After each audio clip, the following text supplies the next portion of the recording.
see it and start off like that graphic early in the episode, but I just wanted just to revamp my point where last week you sit here saying that show was just like, bro, it was just mid. Like that, just their little hunch scenes was just mid compared to Chloe Bailey. And shout out to Chloe Bailey.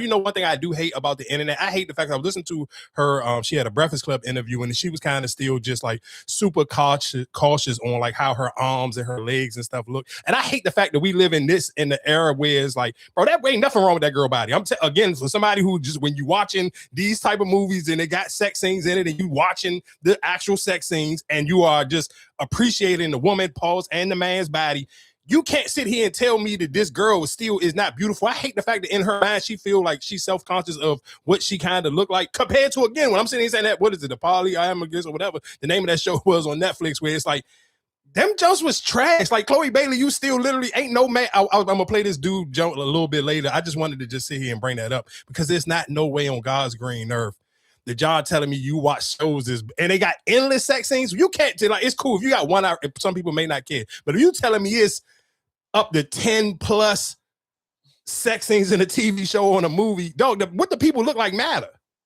You're not about to sit here and make me sit here to make me feel bad for what I sit here said last week because I felt like those people were super mid. Again, shout out to Chloe Bailey and whoever that dude who played Marcus on the John. I ain't gonna lie to you. That did you get a chance to watch that, John? I saw it today.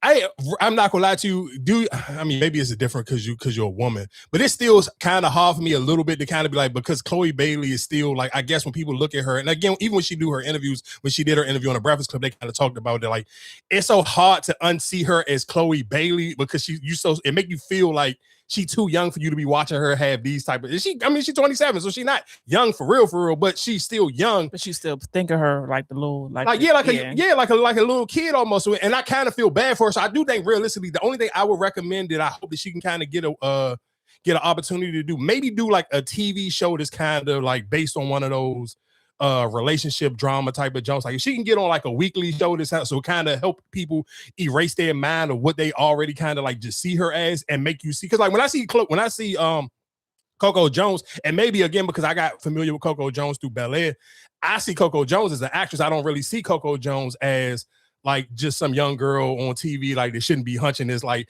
And it was just like them scenes was like, oh D, I ain't even gonna lie to you. Shout out to Peacock. They went crazy with the goddamn sex scenes of that movie. So again, but I do think if Chloe Bailey can kind of get into like maybe like one of them 50 Cent shows where it kind of just make you for some reason to make the characters just feel a little bit older and a little bit more grown. Maybe get into one of them, or even get onto. I can't sit here and say like a show like All American because All American still feel kind of like childish. You need one of them jokes to kind of just make her feel like a more mature role. Yeah, just to make her feel a little bit more older. Because in this movie, she played an adult role. Like this is something. She still played the innocent like. Like in the beginning, she still played the innocent role. It wasn't like, you know what I'm saying. It was a grown up role, yes, but it was still like a more like, oh yeah, for sure. So I do. So that's why I kind of like. I just want her to be able to, maybe if Issa Rae come back over time, because I feel like Issa Rae would be kind of almost the perfect person for her. Or even if of course the Shy is going off, but in one of those Lena Waithe, like one of those shows where it's kind of like it's on the doorstep of like. It's grown, but it's not maybe too grown. Maybe 50 Cent Jones maybe a little too grown. So I do agree with you because she even still in this movie, she still feels that innocent role. So it's kind of realistically, to me, the perfect show probably realistically. Well, like a Tyler Perry. You know, one of his good shows, like a Tyler Perry show. What will be like? You may know more Tyler Perry shows than I do. I couldn't see her in something like Sisters but something like that, something that comes on like, you know what I'm saying, like every week. Because I guess you're trying to say like to get her out of that good girl. To get her out of the good girl. Because I do think she's a good actor, and I think realistically she will be even a better actor the more movies and shows that she is, the more that she does it for sure. Because you can see the difference from somebody. I watched her in what was it? Well, I seen her in Praise. That to me was more of a bigger role. So I seen her in Praise, and that was the one with her, Quavo, and Druski, and all of them was in it. And compared to this one, I can see the dramatic difference on how much she got better. But I do think if she can get on like a weekly show where it's kind of just that sweet spot in the middle where it's like it's grown, but it's maybe not too grown where you don't kind of like force feed her to make it be like, oh, she's just doing too much. Let it kind of like slow walk it again, like you said, maybe a Tyler Perry. What's name one though? What? That was a weekly, right? It wasn't just a one show that it was on Amazon. The little zombie, I think it was like a zombie joint. I don't know. I didn't see it if she was. Yeah, was she a main character? Yeah. Yeah, I don't know. She was somewhat. I mean, mean, she ended up dying, but she was like one of the main characters. When they the sex scene joint. Remember when everybody was going crazy about the sex with her and Idris or Idris, whatever his name is. Yeah, that was a show. I thought that was just a one off a movie. Maybe they broke it down in parts because I don't think it was a whole movie. I know exactly what you're talking about. I thought it was a movie. Maybe, I mean, you might be right, but but I just maybe something. But I'm sitting here saying again, when I'm saying like something weekly, I mean something weekly like that everybody kind of locked in on, or at least have, maybe not everybody, because of course everybody don't watch everything, but a show that got like a solid fan base that can kind of just help her get her acting chops up, where it's like really just kind of make people again see her just a little bit different from how they already see her. Because again, watching it, I still felt like, damn, I don't feel like I'm supposed to be watching Chloe get cracked like this. It's not Haley.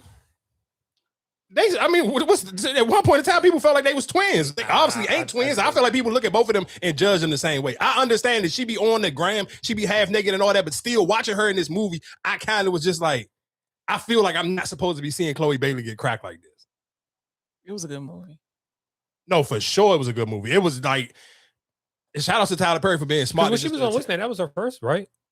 What? Did Teenish or whatever? See, yeah, I never seen none of them. Those I just started watching. Because I think that's how it was. Not how they got discovered. That was what they was on, both of them.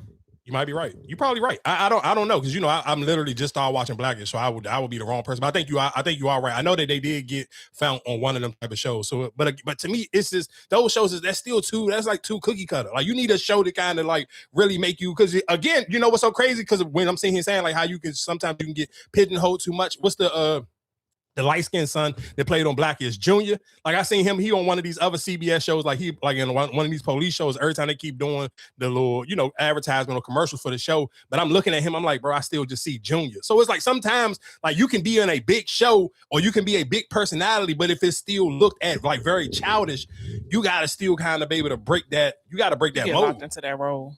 Like if someone like the dude Junior from My Wife and Kids, if you was to watch him in something else, you would just think of him as like it's just Is that the same with Tyreek?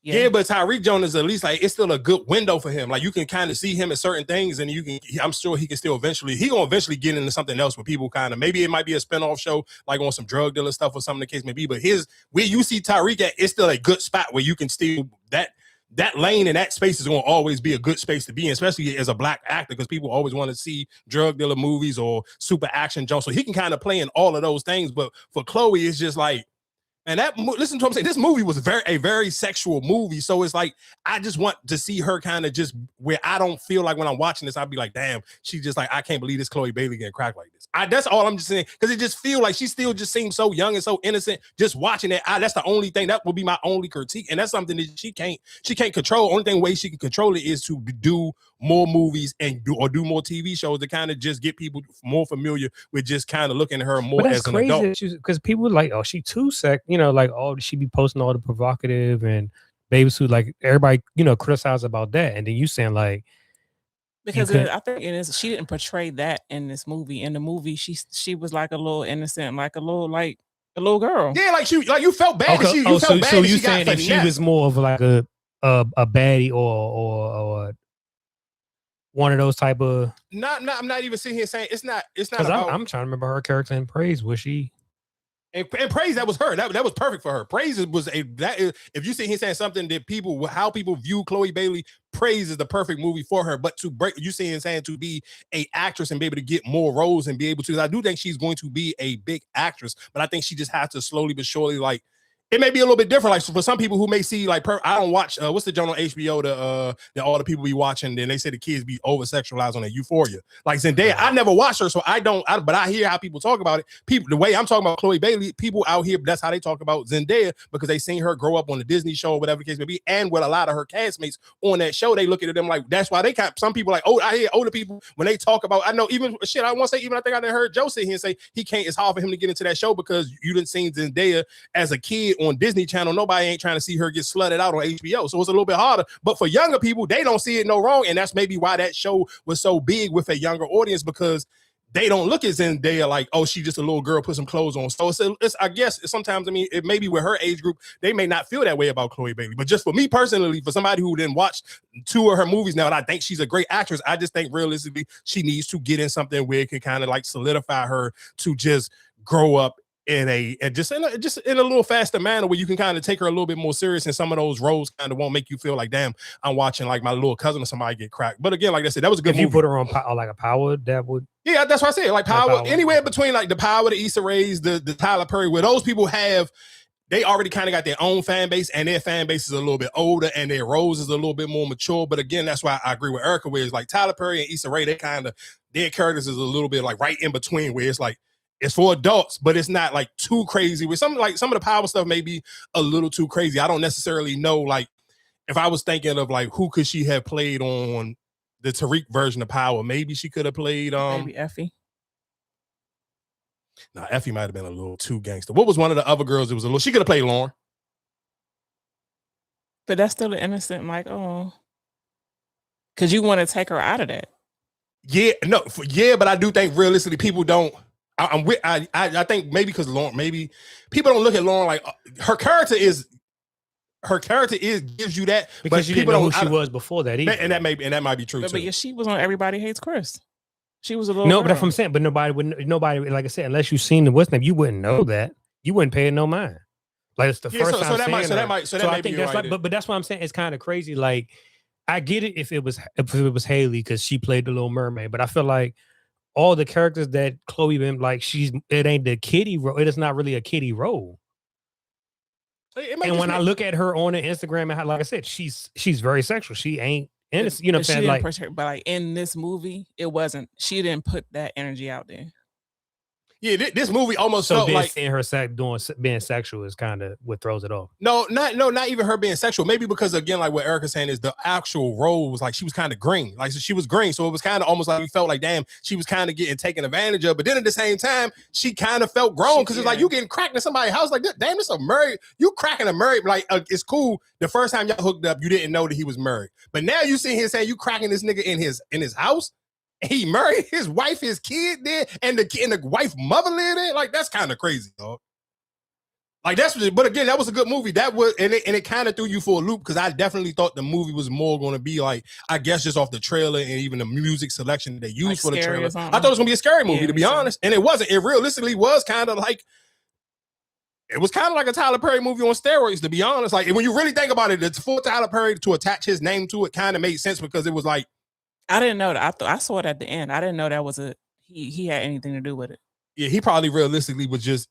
But I thought it was gonna be like, oh, this little girl with the mask is gonna be scary, or you know. I definitely thought that, and it was nothing like it. Nothing was the point of the mask kind of was like almost like a That was the one that was Peacock. Yeah, it was Peacock. The mask was damn near almost like a blanket, like how some kids be having their little favorite little blanket that like they use, or they got their security blanket, or like a security teddy bear or something like that. That's basically what that mask was for her in this movie. Again, like I said, do you feel like that dude who we played sold it on the whole like, oh, I thought it was gonna be a scary movie, like he sold it on that trailer? And for sure, no, for sure. The trailer definitely made me think. I thought this was gonna be a scary movie. Because I wasn't really pressed to watch it because I don't. But now when I watched it, but when I saw the mother, I was like, oh, it's about to be some shit. Because anything she really playing, you know, she always. Yeah, and that part, I ain't gonna lie to you, that part of her and the dude hooking up kind of threw me off. And but you know what's so crazy? Where it's like, why I like even that part when Chloe walked in on them or watched them, like them start to hook up. She probably in her mind felt like, damn, this nigga is trifling. Because you kiss me with the same mouth you ate this old ass lady out with. Like, what the fuck is we doing right now? So I like that how that kind of played out because realistically, you can see the disgust on her face was like, oh, I'm not special. You didn't hit me with no special moves. Like, nigga, this is just how you get down. You just this nasty of a nigga that you sit here and do this to every woman you deal with. Mm-hmm.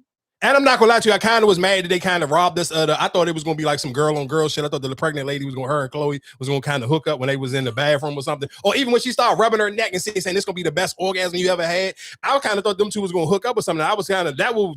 And the crazy thing is, when I seen that part, I didn't feel the way like, oh, she's too young for this. But I felt like she was too young for the hook up with the man. But if her and the wife would have hooked up, that kind of felt like, all right, that would have been on brand. That kind of would have been on point. So again, like I said, it was a good movie. If you haven't seen Strung on Peacock, I definitely highly recommend watching it, John. It definitely was a good one.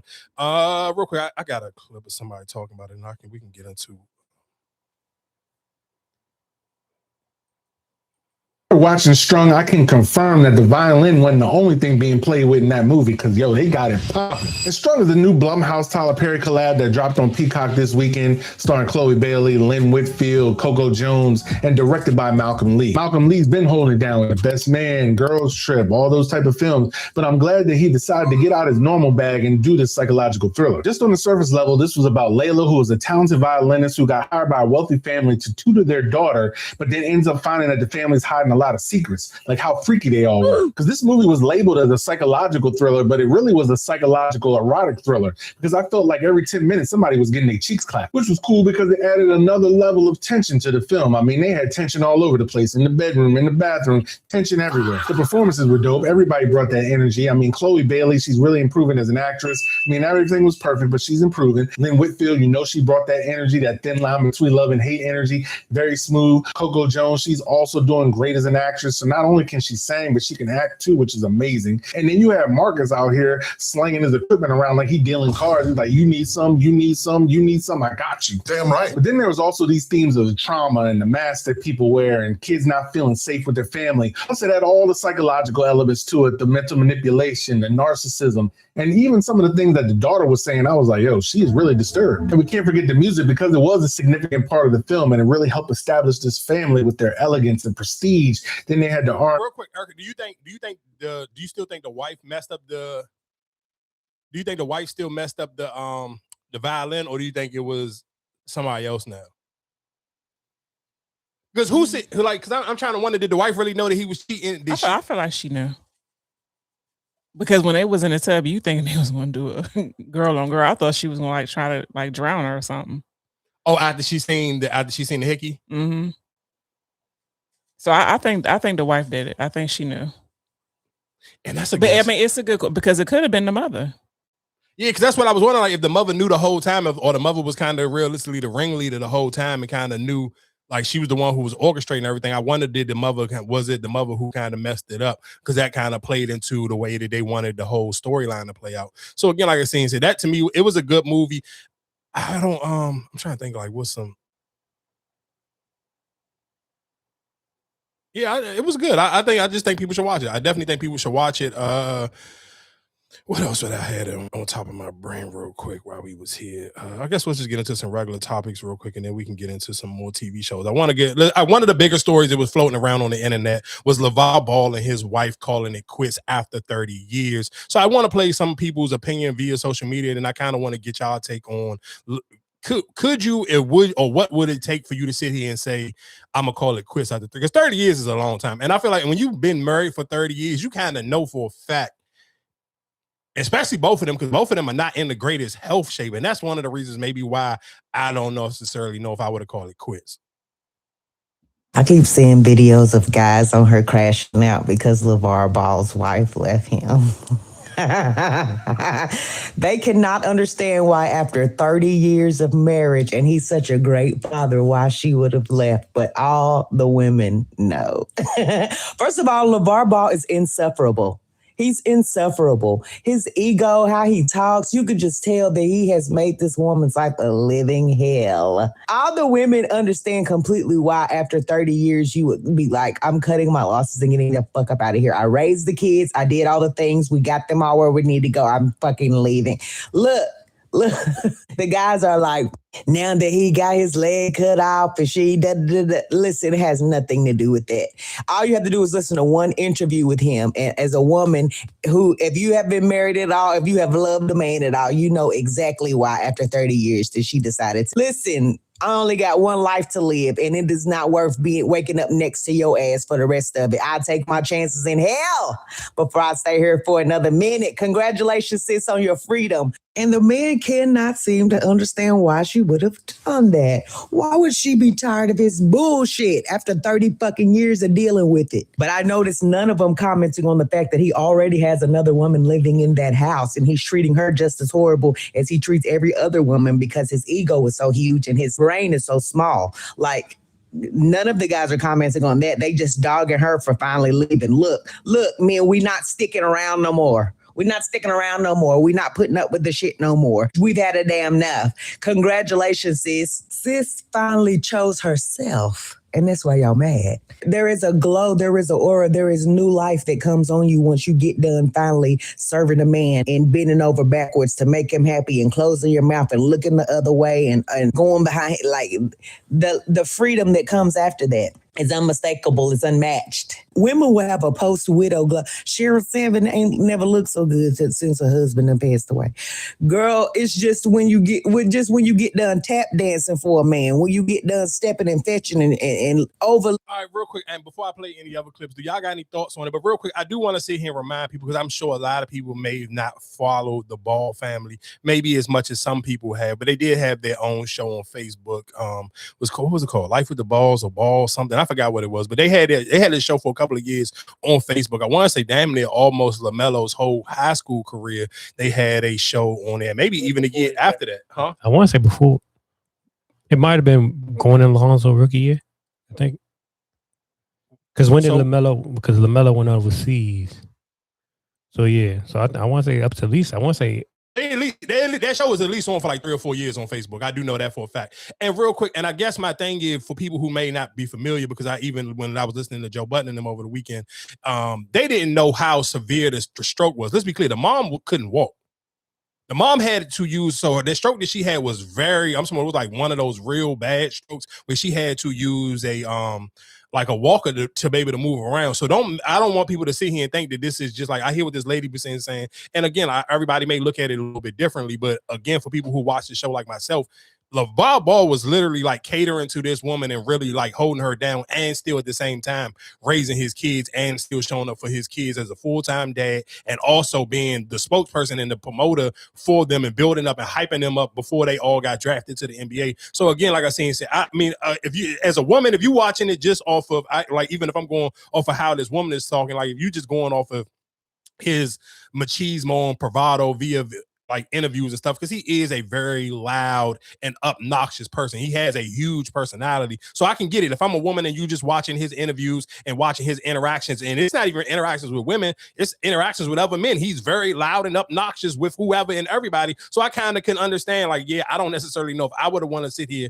and put up with somebody like that for any amount of years, let alone 30 years. But at the same time, where it's like, damn, I watched this, like, dog, his kids was like, you got to think about it. His kids is chasing their NBA career. So the only person in the house actually holding his wife down. And that was a huge part of their storyline, how he kind of never left her hanging, never made her feel like she was out of a moment or anything, and kind of like really like ushering her back to full health. Like, that's cameras, though. You don't know that's for the world to see. You don't know if that's what was really happening. Of course, I'm gonna portray that for the world, but behind closed doors, who's to say that's what you was really doing? Like, for you to be with somebody for 30 years and then it's called a quits, it's a reason. No, for sure. I'm not sitting here saying it's not, but at the same time, I don't think, can you really discredit? I don't know. I mean, because you're right, it could be for cameras, but I don't necessarily know who gonna put, like, if you're a jerk, you're a jerk. I can't see you sitting here like really holding your woman down that much, and she literally like, she was in bad shape. But you could hire whomever to come in and check in. You know what I'm saying? He don't have to physically be there. But yeah, think about it. This was before they actually had. I mean, he might have already. I mean, of course, they lived in Chino Hills, so in California, so that is one of the richer neighborhoods. But I'm sure it wasn't her money; it was his money. It don't matter. What does that mean? I don't know. Again, like I only can go off of what I seen, and he was holding this woman down. Like, she was down bad. Like, this was. I just want people to know, like, this wasn't no slight. Like, I just had a stroke and I can go about on my regular. You might have been the reason. You might have been the cause of the stroke. All of the stress and shit that I had to deal with. You may have been the person that to throw me into that. Maybe. So, like, I agree with the woman. You just, like, you put up with shit for too long, and then it's like, and you had a stroke. Like, obviously, it was a life-changing situation, and your eyes are open. Like, it's more to life than just being miserable. So, if I got to leave this marriage of 30 years to be happy, then I'm gonna do it. Man, that's just like a long time, because realistically, you're not gonna find nobody else. You might not be looking for nobody yet. I got divorced.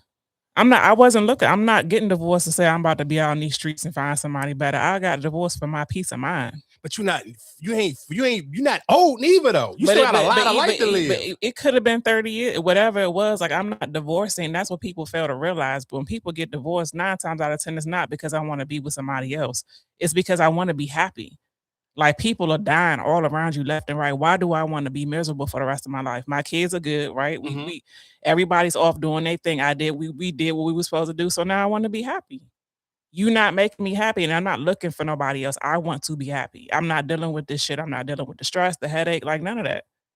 Yeah, I'm gonna choose my peace over anything, no matter what. That's just because so even when bringing the health thing around, like, just think about, all right, my kids playing basketball, we gotta do this. Like, I still gotta come home to you, take care of you. Like I said, like, it could take a toll on you too, right? No, for sure. I mean, but he's still moving around on his one leg. So, I mean, again, like I said, I'm with y'all. I get it. Nobody was in the house with them. And I understand where sometimes, like, even what Erica's saying is like, everybody kind of just not cool with just, some people feel like I'd rather die alone, happy, and not have to sit here and live miserable. Just like you spent 30 years, right? You raised your kids. So when you're married and you're together, like, you taking care of your kids, that comes first and foremost. So when the kids get older and they do their own thing, you want to kind of get back to you, right? You and your husband, like, getting to know each other. Maybe he not, y'all not the same people no more. Or maybe he not willing, you know what I'm saying? It's always reasons. No, of course. I mean, and I'm sure even to be just, if we kind of just going off of the things that we've seen, I'm sure it's hard for LeVar Ball to cut off that type of personality. Like, if you are somebody, again, you got to think about how much of like a stern coaching type of father, almost not beating your kids like Joe Jackson, but you got to be damn near that level of structure and like principle type of like coaching type of style of a human being to get 3 kids to make it to the NBA. So can you imagine, like, they all in the NBA, so now it's just me and him? Yeah, I get it. So now you still running shit like we got like, these we kids in the house. there, like, no, sure. I'm trying to enjoy life now. Yeah, I'm with you, because I'm sure it's hard to cut that off. Like that type of person, like, his personality don't seem like this is a personality just for the camera. So realistically, I can kind of imagine where, as a woman, especially even if her health is not even 100%, do I necessarily want to lay in bed or be around in the house with a nigga that type of crazy and that piped up all the time? Because I'm telling you, I don't think you could just be that piped up sometimes, like, and you can be that piped up on national TV. I've seen him do it on literally every major sports network that wanted to talk to him before his kids got drafted. And his personality was always on 1,000. So I mean, y'all probably right. Realistically, who the hell would really? I'm sure that takes a different level of mental toughness to sit here and be in a relationship with somebody for that long. And again, like you said, the older you get, maybe it was cool for you in the 20s. Maybe it was cool for you in your 30s and even cool for you in your 40s. But now you're sitting here saying, if you're 50 or 60 something years old, you may not be able to put up with that type of personality. So, I mean, I get it. And shit, and for the way we found out, let's say we probably had an agreement. Like, all right, once they all out the house, then all right, we go about our merry way. We had our run. So even though she had the stroke and getting older, she would never be like, oh man, she was always beautiful in my eyes until you say, I want to go do something else. Yeah. Now you're not as beautiful to me again. The fact that if you decide to go this way, I'm going to go that way, that's fine. It is what it is, man. And like I said, anytime you can find somebody you can stay in love with for a long time, or for one day, whatever. If you can witness that love, that's good. I had that one. But I found somebody else. But it is what it is. Well, God damn. No need to worry. I don't like this one. That's sad. Yeah, it is sad. Is it? I don't like this one. It's sad for me. Tell me why. I don't like it because I don't know what happened. Just on paper, on surface, whatever. He just lost his leg last year. Mm-hmm. Mm-hmm. She had a stroke in 2017. That's why I think it evens out. But I stayed. But that it don't even out. It don't even out. Which one's worse? No. He stayed. He stayed. Oh, I see. 2017. He stayed. I'm still here. I lose my leg last year. You out. So, yeah. I don't like this. That ain't even at all. About that. And just you can hear it in his voice. Like, I hear the words. I hear the words, and I believe him. I guess the crazy thing is, I mean, of course you got the money, so I mean, sure, I mean, we can kind of talk about that later when you see academics linking up with Joy. What's her name? Daphne Joy. So I mean, if you got money, you can kind of find somebody else if you are LeVar Ball, even with one leg. But damn, dog, like man, I don't want to sit here and be trying to find somebody new and I got one leg. Because if I'm being honest, you trying to get back out on the dating scene and you sitting here saying you're like 60-something years old with one leg, you know them motherfuckers only coming around because you got bread. Obviously, you don't care. Like, I'm sorry, I don't want to sit here and be trying to find somebody new at 60 with one leg.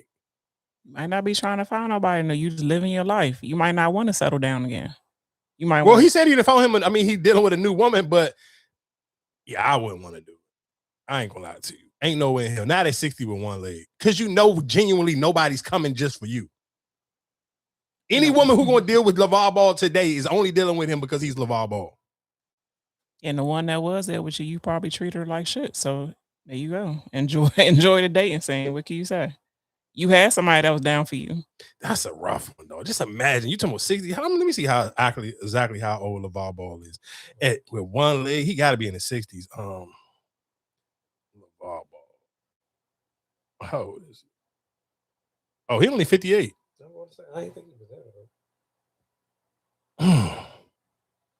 58 with one leg, dog. Like, you ain't Dion. Dion can get away with shit like that. At least Dion still got, he ain't missing some toes, but he still got both of his feet. Like, damn, dog. All right, man. Shout out to them, though. That's a rough one. I ain't gonna lie to you. That's 30 years calling it quits, dog. I don't necessarily know if I could do that one. That's a long time. You ran your course. God. And I guess, well, you saying like 58 ain't even 60. So that means y'all been together for damn near since y'all was teenagers. Yeah, I guess that's a long time. Because realistically, you got to think about it. You know, it's nowhere in hell you the same person at 58 that you was at, what you saying they got together when they was probably in their 20s. Yeah. Ran his course. I mean, shit. That's just a tough one, dog. That's a tough one to me. If I ain't gonna lie to you. Real quick, because I do want to go ahead. Y'all got something y'all about to say on that? Real quick, I know Marcus is not the super sports early during the off-season thing type of person. Real quick, I do want to sit here and say for anybody who's listening, if you have a football team when football season comes around, I know we're still a couple of weeks or a couple of months out from the season, and you want your team to be talking, because y'all know I'm somebody who appreciates sports radio and just local banter for your team. So if you have a team and you feel like we don't cover your team during the season, when the season gets back started, please send in your voicemails. You could DM me your thoughts on your team. Even when preseason come in, if you feel like your team is a sleeper team and we ain't talked about it, you feel like your team is going to make a bigger push and people are sleeping on your team, please leave in a message. But real quick, I do want to ask you, Marcus, how do you feel the Miami Heat got the Greek Freak over before the draft came in? You really didn't have to give up too much for him. Do you feel deep push or a playoff push, championship contender, or you feel like you missing some pieces still? What you feel like? Is he 100%? That's my question. I mean, he got to be. He ain't even played for real last year. But the things that he kept going in and out for, that's what I'm saying. If he's coming back 100%, I would say, I don't know. I mean, of course, the playoffs, 4 or 5 maybe. And I guess real quick, the fact that you got to even think about it like that and you even shooting that low is kind of one of the reasons why I wonder why Miami even actually made the trade. Because it's like, realistically, I mean, it's still the Greek Freak where I think realistically, he can win 40 games, but that's what I'm saying. In the East right now, you got like I said, you're gonna play like, all right, we still got Halliburton coming back. You got other teams that still, like I said, I wouldn't sit here be like, oh, we the number one contender. What piece would you feel like you need to be the number one contender?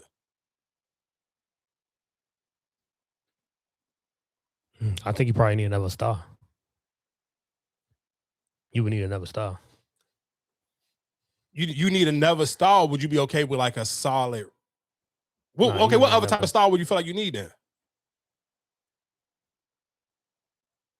I mean, you talking about like hypothetically? Yeah, just like hypothetically. okay, we got, even if we got like a Kawhi.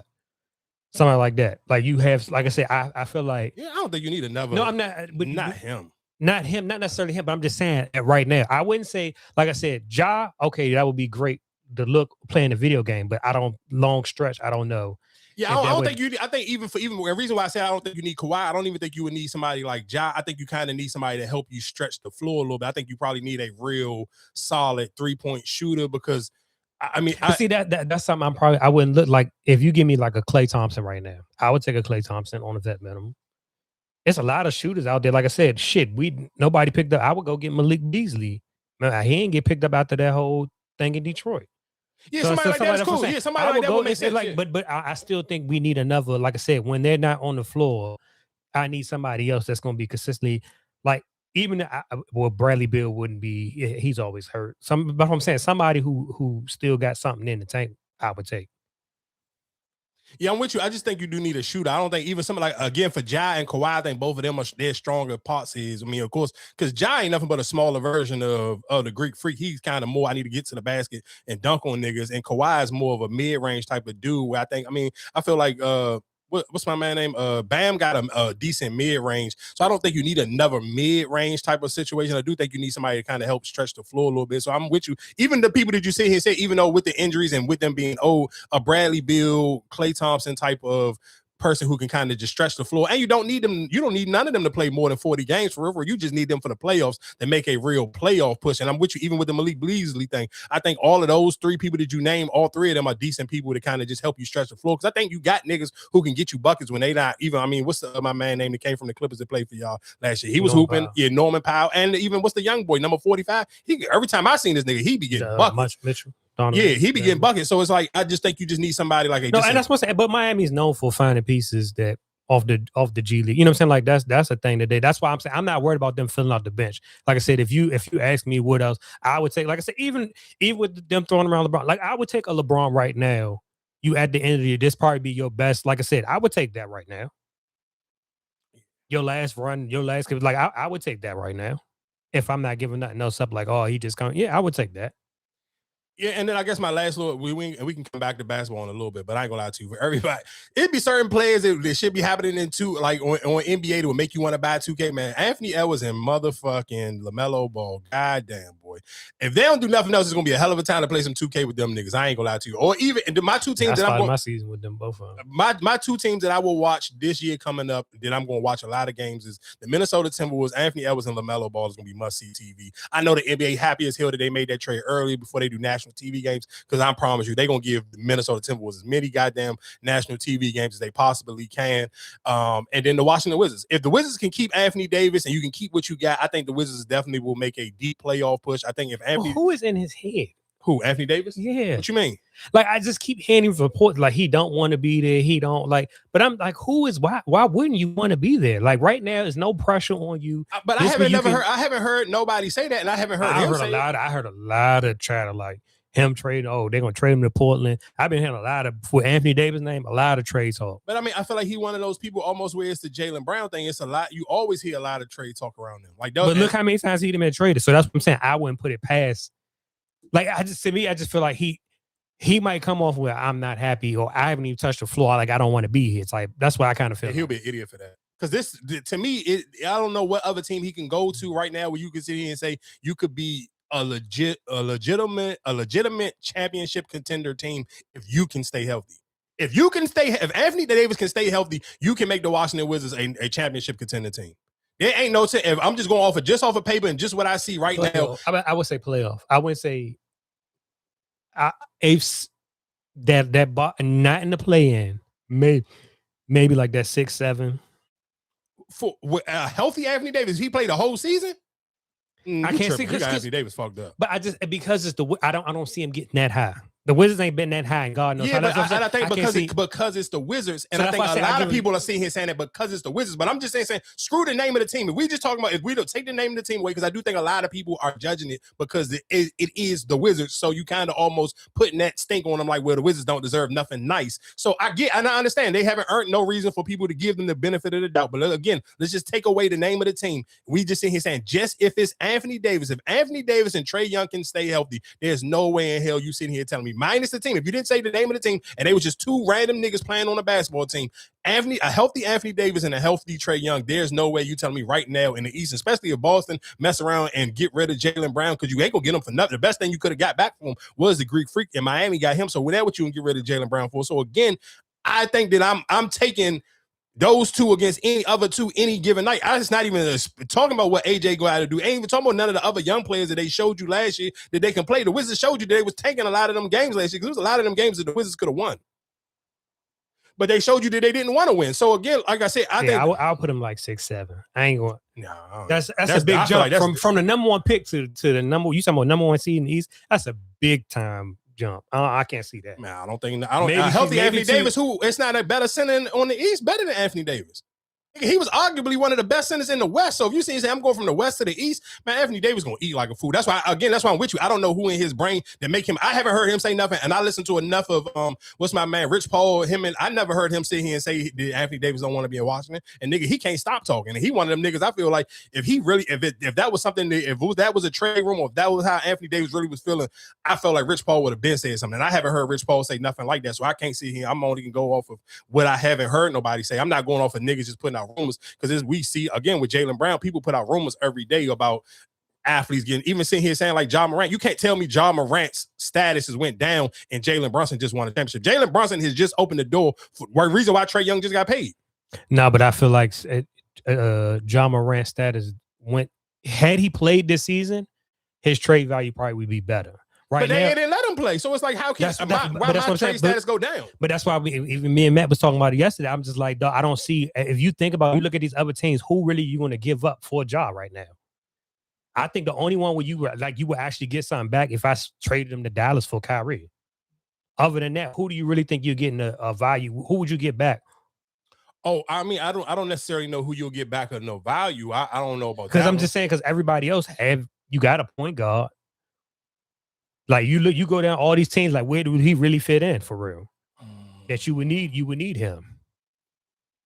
Yeah, probably nobody, but because not Houston, not none of them teams, not OKC, not Minnesota, because now Minnesota got LaMelo. Yeah, I mean, Houston still needs a point guard though, because you don't know how. But then that's what I'm saying. But you would have to give up. I don't feel like you would give, like you're gonna have to give up more just for now. You're just gonna have Ja and KD. You're gonna have to give up some of them players, them players you got now that you was banking on to get Ja. So that's what I'm saying. I feel like you trading them, you're gonna have to trade up a lot. I mean, you might be right. You might be right with that one. Real quick, I guess while we were getting out of sports and get ready to go into something else, I do want to say, man, I ain't gonna lie to you. Jared McCain is such a troll. Like, I don't take him serious, and I hate the fact that how many people were like, when people throw around like, oh, people are so homophobic, though. If you want to see people use, I'm sure the crazy thing is, if social media didn't have like rules and words that you can't use, I kind of want to see how bad people will crash out under Jared McCain post, because he know how to get niggas. Like, he be dragging it. I just think I could tell when just somebody trolling, but he be taking it so damn far.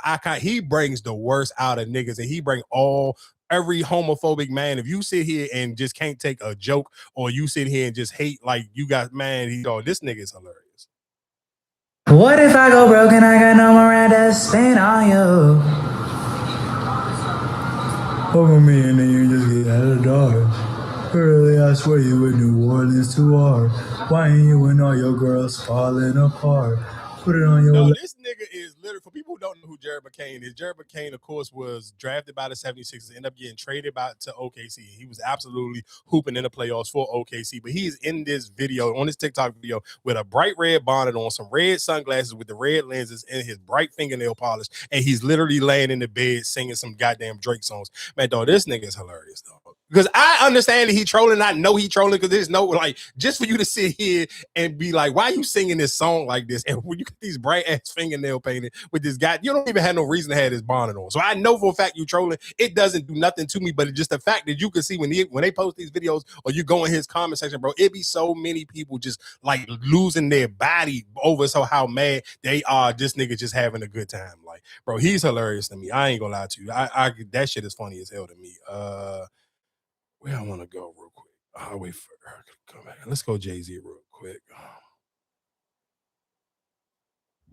Jay-Z pop-up is active, but the prices of the merch almost gave me a stroke. I'm Izzy Izzle for Complex News, and I thought I loved Jay-Z enough to invest in memorabilia, but I was instantly humble. So boom, I walked into the Subway-inspired pop-up on Bowery, and the vibes was there. I had my eye on this Yankee collab baseball jersey, either the Reasonable Doubt edition or the Blueprint edition, until I seen that price tag. I don't know about $400 right now. Was I being frugal? Possibly. Boom, then I seen the collector's crate. I'm like, this will look good on the coffee table. All 13 of Jay-Z's albums on vinyl? Fire. But for $1,500, I could buy a whole new coffee table or even cop out on a Reasonable Doubt jacket. So then I was like, let me opt for the cassette tape deck. $300 for 13 limited edition cassette tapes? Not bad. Until I started thinking about all the things I could do for $300. Don't get me wrong, the pop-up definitely has affordable heat like these $55 t-shirts. But if the offer was $2,000 or look like Jay-Z, I'm taking the 2 bands easy. But what y'all think? I'm Izzy Izzle for Complex News, and check out the Complex shop for more Jay-Z products. Duh.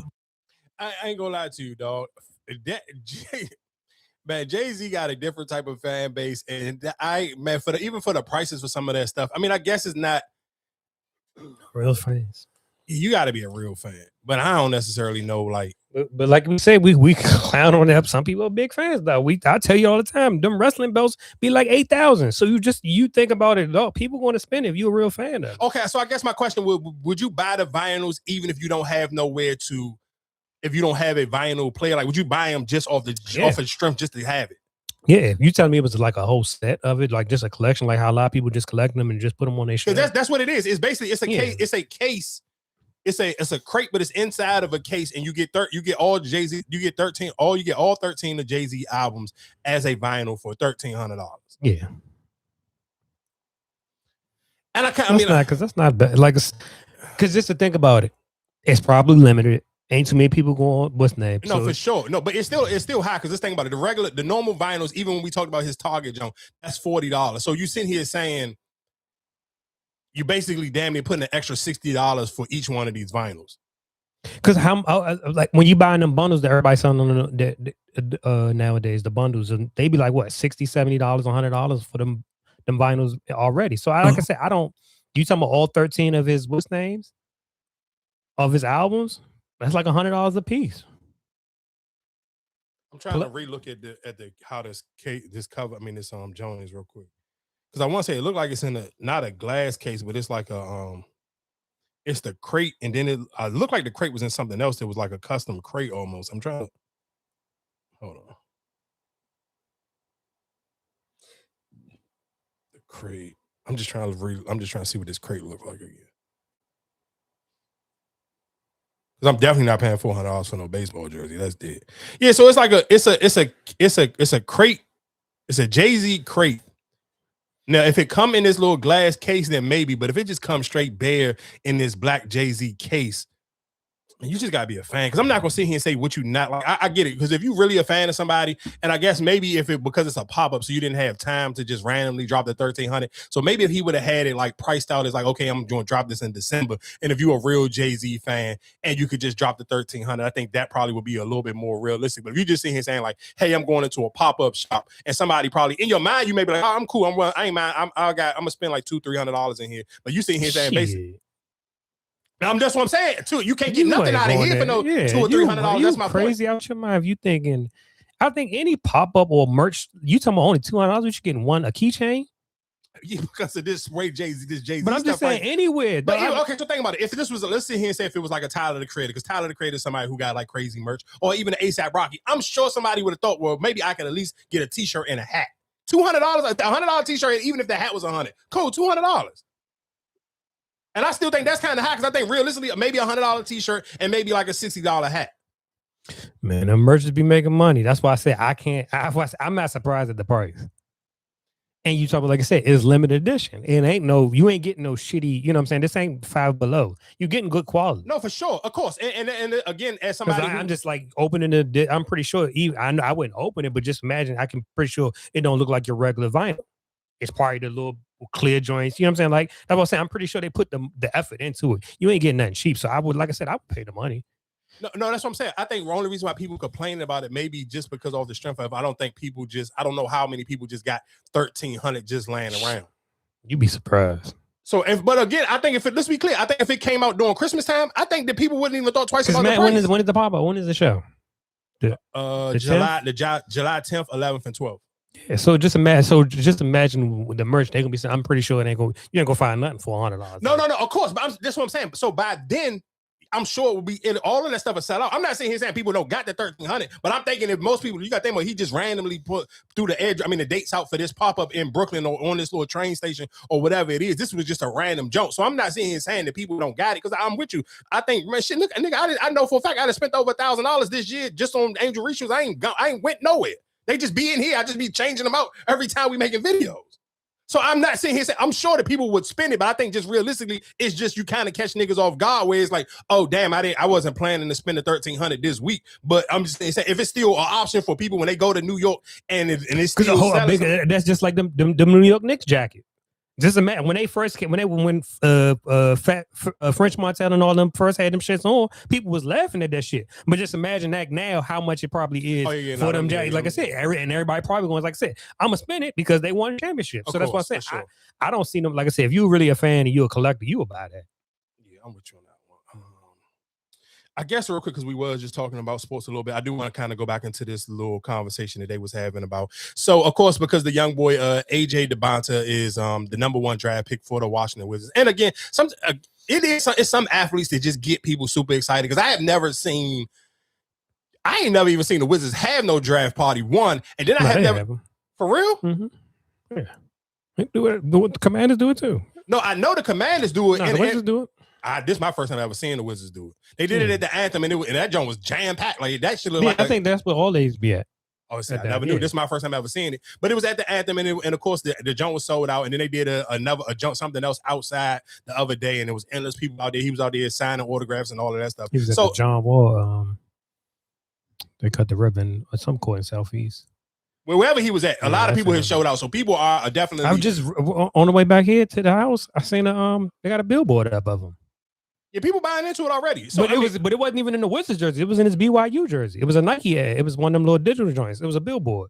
And I was like, damn, already? I would at least had him in the Wizards uniform. You got him in a BYU joint. As a matter of fact, we just talking about that. Where Wale at? Shout out to Wale.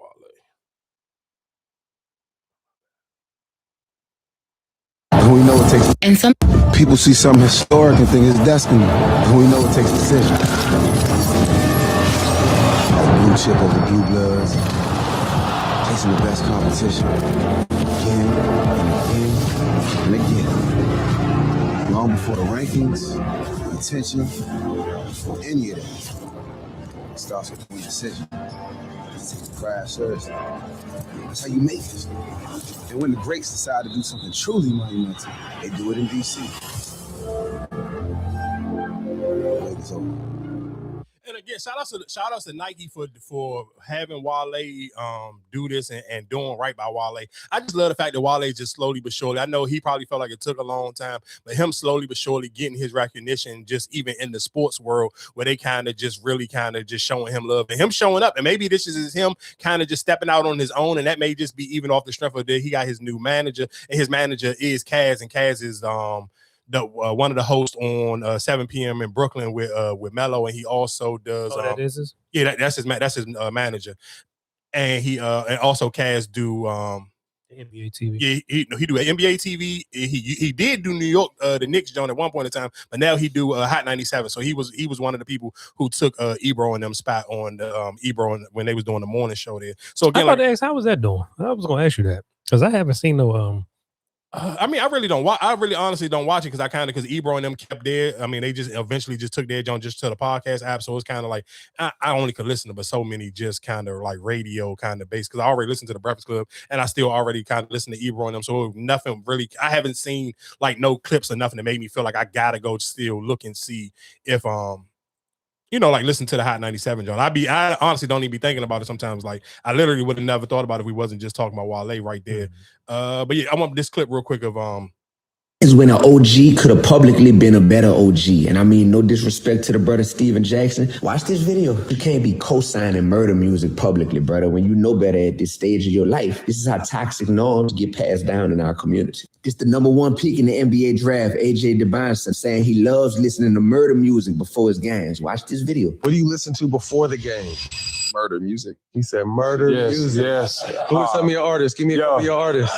Pops. I'm falling in love with your son about a minute, man. I'm falling in love with him about a minute, bro. This is the young brother's Pops shaking his head like, man, I don't like my son listening to that murder music. Shout out to Pops for real. Trust me, AJ, I get it. When I was even younger than you, I used to listen to murder music before all my basketball games to get me in that mood or that zone, you heard me? But then my best friend got murdered in real life, and those lyrics start to hit different, and you realize it's really life and death in the power of the tongue. But this the problem. Steven ain't 19 no more when one of his best friends. This is when and I get it. You don't want nobody to disrespect your dead friend, but we shouldn't make it cool to glorify murder music in general, whether it's saying somebody's name that's been murdered. And I get it. You don't want nobody to disrespect your dead friend, but we shouldn't make it cool to glorify murder music in general, whether it's saying somebody's name that's been murdered or not saying nobody's name. It's still murder. Lil Yachty, bro. So, I mean, I get it. So, I mean, I guess when I seen the original clip with Steven Jackson and AJ sitting here saying that his dad was shaking his head, maybe the way he worded it, he could have worded it different. But I mean, again, you working out, so it's kind of like, what do I expect for him to sit here and listen to? Maybe he could have just said the artist name. He didn't have to sit here and say, I'm listening to murder music. He could have said, all right, I don't even know how else. Like, what you want to say? Say I listen to street rap. I don't know. Like I could have listened to rap music. Maybe if he would have just said it, I guess. But he's young, so maybe he's not thinking that people gonna take it this way and make it seem like it's something different than what it is. I guess my only way you can kind of tell him to make that answer a little bit better. I listen to rap music before my games, or the name whoever your favorite artist did you listen to, or your favorite songs you've been listening to. But then that's kind of it's not fair. I mean, it is a genre, right? So it's like, even if he said, well, I listen to Backpack or I listen to Beep. I mean, you know, I'm like, it's still a genre type of music. So I feel like I don't. What else? I mean, you could have said drill. I guess drill would have been a little bit more PC if you wanted to sit here and say if that's still your same type of rap that you listen to. I mean, I get it. I'm not mad at him because I know NBA YoungBoy is one of his favorite rappers. I done watched a couple of his interviews in the last couple of weeks, so I understand that NBA YoungBoy is one of his favorite rappers that he listened to. But again, you could have just said here and said the artist you listen to, because the first thing Matt Barnes asked him is, okay, who the artist did you listening to? Because you could have easily came out, oh, what you listen to before the games? I listen to YoungBoy. Yeah. Just coming out saying murder music and you was the number one draft pick is just kind of nuts. I get where somebody would, where it kind of be like, damn, you could have gave it a little bit more PC answer. You could have still sit here and say the same as your favorite song, your favorite rapper, and it would have been cool. But just to come off the rip and be like murder music as a number one draft pick, I kind of understand where it's like, all right, that could be like a little bit like of a red flag. But I mean, he could boogie. Okay, but then my question, if he would have said, well, I listen to country music, you think people probably would have been dragging him for that, right? No, because I think, it'd be so crazy because there's so many athletes who listen to like weird stuff that you would never sit here and think that they kind of listen to. Like, it's a lot of women in the WNBA who play super aggressive and they be like, they listen to R&B. Shit, look at Angel Reese. That's what she says. Look at how aggressive she play. You know, but I can see that. I'm not. I wouldn't. But I'm kind of shocked if you just go off of her style of play. No, because it's still, like I said, she's still a girl. Yeah, right. I mean, so I'm not going to say it. That's what I'm saying. I'm talking about like if you sit here, that's like saying, what are you listening? Like, even when you said when you listen to the gym, well, I'm listening to the ass shake. You know what I'm saying? Mm-hmm. Like, you were just like, damn, nigga, you in there lifting weights and you listen to fucking, some twerking music. Yeah, style, like sure. that. You would still look at it kind of like, what the fuck, kind of. You know what I'm saying? That's what I'm saying. I wouldn't be like, damn, you wrongful. Like I said, that's your type of music. For sure. That's your type of music. Because, like I said, either way you can get judged regardless of what it is. I mean, of course. But I do think, I get where somebody, and of course, D1 is one of those people who kind of, just for these type of topics, this is kind of where he makes his bread and butter. He kind of reaches stuff like that. I ain't gonna say he reached, because he be trying to preach a better message, and he be kind of trying to not make people, especially in the black community, where it's kind of like we glorify just the street gangster rap a little bit too much. So he be like, man, I listen to Justin. People like, oh, you a culture vulture. You know what I'm saying? Like, dang, he won't get dragged. I mean, I don't necessarily know if it would have been any type of. It depends. You could have said you listen to Drake, but then again, look how people do fucking Jared McCain. So I mean. Yeah, that's why I said I don't think it's a. I guess real quick, while we talking about music, because we did talk about this a little bit earlier before we cut on the mic. So T.I. did drop a new album. His new album is Kill the King. And to me, I guess my question for you is, do you feel like sometimes it's harder to listen to older rappers where you kind of already got, I guess, Well, your mind is kind of already made up on the sound that you're looking for from them, then compared to like if you just listening to like a brand new artist where you don't have no expectations for what their music gonna sound like. You kind of don't have them put in no box already, and you kind of just like, all right, I never heard them before, so you don't even know what you kind of looking for. Nah, I think it's you get more of a listen because you're an older artist than a new artist. Like I can like even if I'm not feeling it, I'm gonna keep listening to it. From an older artist than a newer artist. Like if it was a new artist I never heard of and I turned that shit on and I'm like, all right, that's it. So okay, so an older artist, you will give them the whole album all the way through to listen. Yeah. Damn, you better than me. I would give it at least a whole what's name, a whole listen. A newer artist, hell no. Yeah, because just to say I tried it, I listened to it. A new artist, like I said, it could just I'm not because like I said, I don't have. So how many songs do you normally give a new artist? I think it all depends on how it really starts off. Like I said, if you got something that's catching my attention and it keeping me, then all right, cool. But then soon like, all right, nah, that's enough of this. That's how I honestly felt about the new T.I. Joan. I kind of was like, even with T.I. was like, I was kind of struggling to get through the Joan. Like it was okay, but it was nothing that made me be like, if I didn't already know that I was waiting for the Jeezy and T-Pain jump, like I probably would have cut it off before it got to that. And that song. was probably like this first song I heard, I think, because I want to say I think it was the T.I. and that was the first one I heard because it was on the new releases. That was like one of what's name, and I heard the what was the one he put before it came out? I think it was Summer Walker. Is that the one with him and Summer Walker? That's on the new music today too on Apple. So no, but I'm saying, but one of them he put out before the album came out. It was the whatever the him song, Mr. Him. Or okay, well, like I said, I heard whatever the Summer Walker one. I heard that was like probably the first one I heard before that, but that was before the album came out. And like I said, and so I heard the Jeezy and T-Pain, and I was like, all right, let me check this joint out. And like I said, I listened to it today. Like to me, I can get through. Like I said, somebody who already I've heard their work. But what would you if you had a scale of 1 to 10, where you rank this T.I.? Like what would you like a scale of 1 to 10? I would have to listen to it again to give an honest. Like I said, I was just on taking them home. I really, like I said, I was just just in the car. So like I said, I would have to give it a whole nother listen to actually hear like what he was rapping about. Okay, my only thing for T.I. or just anybody is because we kind of sit here and say like you want to hear artists grow, and I told you to me. Even with lip prime example of why I kind of just give me what your bread and butter is, because Jeezy, dog, like you can't. It's listen to him tell you. Do I think maybe on another random song could T.I. or 2 Chainz get the best of Jeezy on a verse? Probably.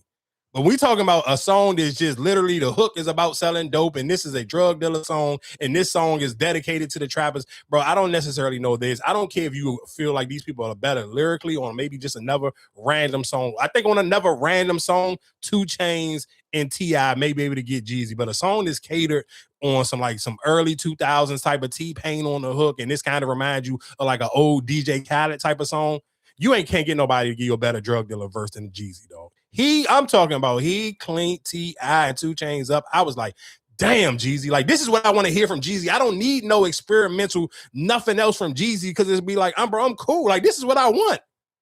Again, when we talk about like with movies and directors, like I know what a Tyler Perry show and movie poster look like and feel like. This is what I want from Tyler Perry. I know what an Issa Rae show gonna look like. This is what I want from Issa Rae. And when I'm listening to Jeezy, this is what I want to hear from Jeezy. I want to hear this level of like he sound like he just got off the block yesterday. And that to me is a skill because we all know that ain't what type of time Jeezy on today in his normal everyday life. But for you to still be able to tap in that well, like that to me is a skill on its own. Like that shit just literally sound like the first time I ever heard Jeezy on like a big time feature where it was like, again, those big time features back in the day with DJ Khaled had a bunch of big name niggas on a song and you was like, damn, who gonna have the best verse? And he got like 5 niggas he on it. He got Wayne, he got Fat Joe, he got Trick Daddy or Plies and all of them. And it'd be like, damn, who gonna have the best verse? And sometimes you'll be surprised. Most of the time it would be Wayne, but then you'll have a sneaky jump where Plies may get the best of everybody on that song. Because on what's the one of them jumps, Plies did have the best verse and it was like 6 niggas on that song. It might have been Welcome to My Hood. And Plies went crazy on that jump. Yeah, I think it was Welcome to My Hood. Yeah, it might have been Welcome to My Hood. Or I'm So Hood. I'm so hood. And yeah, I think it was I'm So Hood.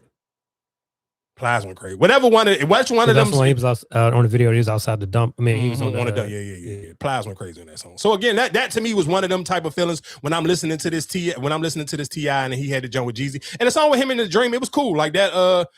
It was cool, but it was just like some of them songs. It just seemed like it was just like even the little bounce on the joint with him and Summer Walker. It sounded like you was kind of almost trying to chase that little Young Miami Spend It bounce, like that little skating ring type of like vibe to the song where it was like, yeah, I'm cool, dog. And kind of real quick to go back to a conversation we done had a couple times on here, and we was giving Wale his praise and Fabulous for those like girl records. Like if you go on this T.I. project and you go listen to the Usher song, it made me listen to it, and it was like I really doubled. Like I don't think everybody can do the girl songs as easy as you think they should. Because T.I. used to be, let's be clear, back in the day, that used to be T.I. bag, but I'm listening to it now, it's like, man, Usher smoking his hook, and I feel like T.I. kind of slumming this shit up. Maybe it's his tone of voice or whatever it is. I'm kind of like, damn, Wale would have knocked this shit out of the park. And that's my problem. When I'm listening to a T.I. album, there's no way on God's green earth I should be thinking about like, damn, if Wale would have had this song, he would have killed this joint with Usher. This would have been the second one. This would have been Usher and Wale going 2 for 2 for their goddamn track record to each other. Because it was like a T.I. Like I almost feel like T.I. just wasted the Usher hook. And the Joe Fire, like let's be clear, the song is a good song. Usher did his part, but it was like just the T.I. verses. It just was like, all right, it's whatever. Like this shit wasn't nothing to make me sit here and feel like, oh man, this was cool. Like to me, the best song out of that junk was the T-Pain with Jeezy and 2 Chainz, and Jeezy stole that song away. So again, like I said, I mean, if you're looking for something new to listen to, T.I. did put out his album, Kill the King. I guess while we talking about music, let's go to Lizzo real quick. Lizzo, the streets are saying your album went double fried fish, but I think we could turn it around. Firstly, I really wish you would have flipped the concept. A lot of your fan base comes from body positivity, and with Ozempic and these other drugs where people are shooting themselves up like heroin addicts to be skinny, I really wish that could have been like something that you centered your album around. Secondly, I wish you would have did an interview circuit. Go on Suki and Bobby because I know they're funny and I know you're funny and y'all want to kiki kaka have a good time. Go on Decisions because they're a little sexy and they're a little risque and you're a little sexy and you're a little risque. Go on Lexidra, go on Poor Minds. Go on Poor Minds. They're Texas girls. They're cute. They're funny. They're hilarious. You're going to have a time. I also, speaking of Texas girls, wish you would have given us at least one song with Mona Leo, Ken the Man, or Megan. Or all three if you want to make it the Texas cipher that you Stonian cipher. The people really want to see that. I noticed you didn't really have features like that anyway. I wish Sexy Ladies, you would have put Doja Cat on it. Is it too late? You want to call her? You want to give a little, hey girl, I would love to see that as well. Last but not least, Lizzo, I really wish in this time that instead of just promoting Sexy Ladies, you go ahead and start giving us clips of the other songs so we have a little something else to nibble on. Okay? All right. Man, no, my only thing about this whole Lizzo conversation is I hate that the industry only picks and chooses who they want to sit here and pick on when it comes to just like the album sales or the album numbers, because let's be clear, I say this all the time, all y'all fake love Tory Lanez, but y'all don't never sit here and talk about Tory Lanez first release dates for his first week albums, because I know them shits is just as bad as Lizzo, John. But again, people pick and choose on who stuff they want to highlight, who they try to make fun of, or who should sit here and be in the conversations when we sit here talking about these album sales and numbers. But I think realistically, I don't necessarily know what y'all was expecting for Lizzo, and I kind of understand even what she was sitting here saying is like her excuse was like, dog, I used to get heavy radio play. The radio is not as relevant as it used to be. So realistically, that's where I was getting new fans from. That's where I was getting the audience from. And she probably realistically is somebody who needed the label to help push her music more than the average artist do. And I just hate that people just kind of really just be picking on Lizzo, because it's like, bro, if like she ain't somebody, I'm never going to check and see what Lizzo numbers did. I'm not about to sit here and hold it to her and try to clown her for that. But let me play Lizzo real quick. I promoted my album and people on the internet clown me for it, so I don't know what to do. I promoted my album super hard and people were calling me a desperate flop, so I don't know, guys.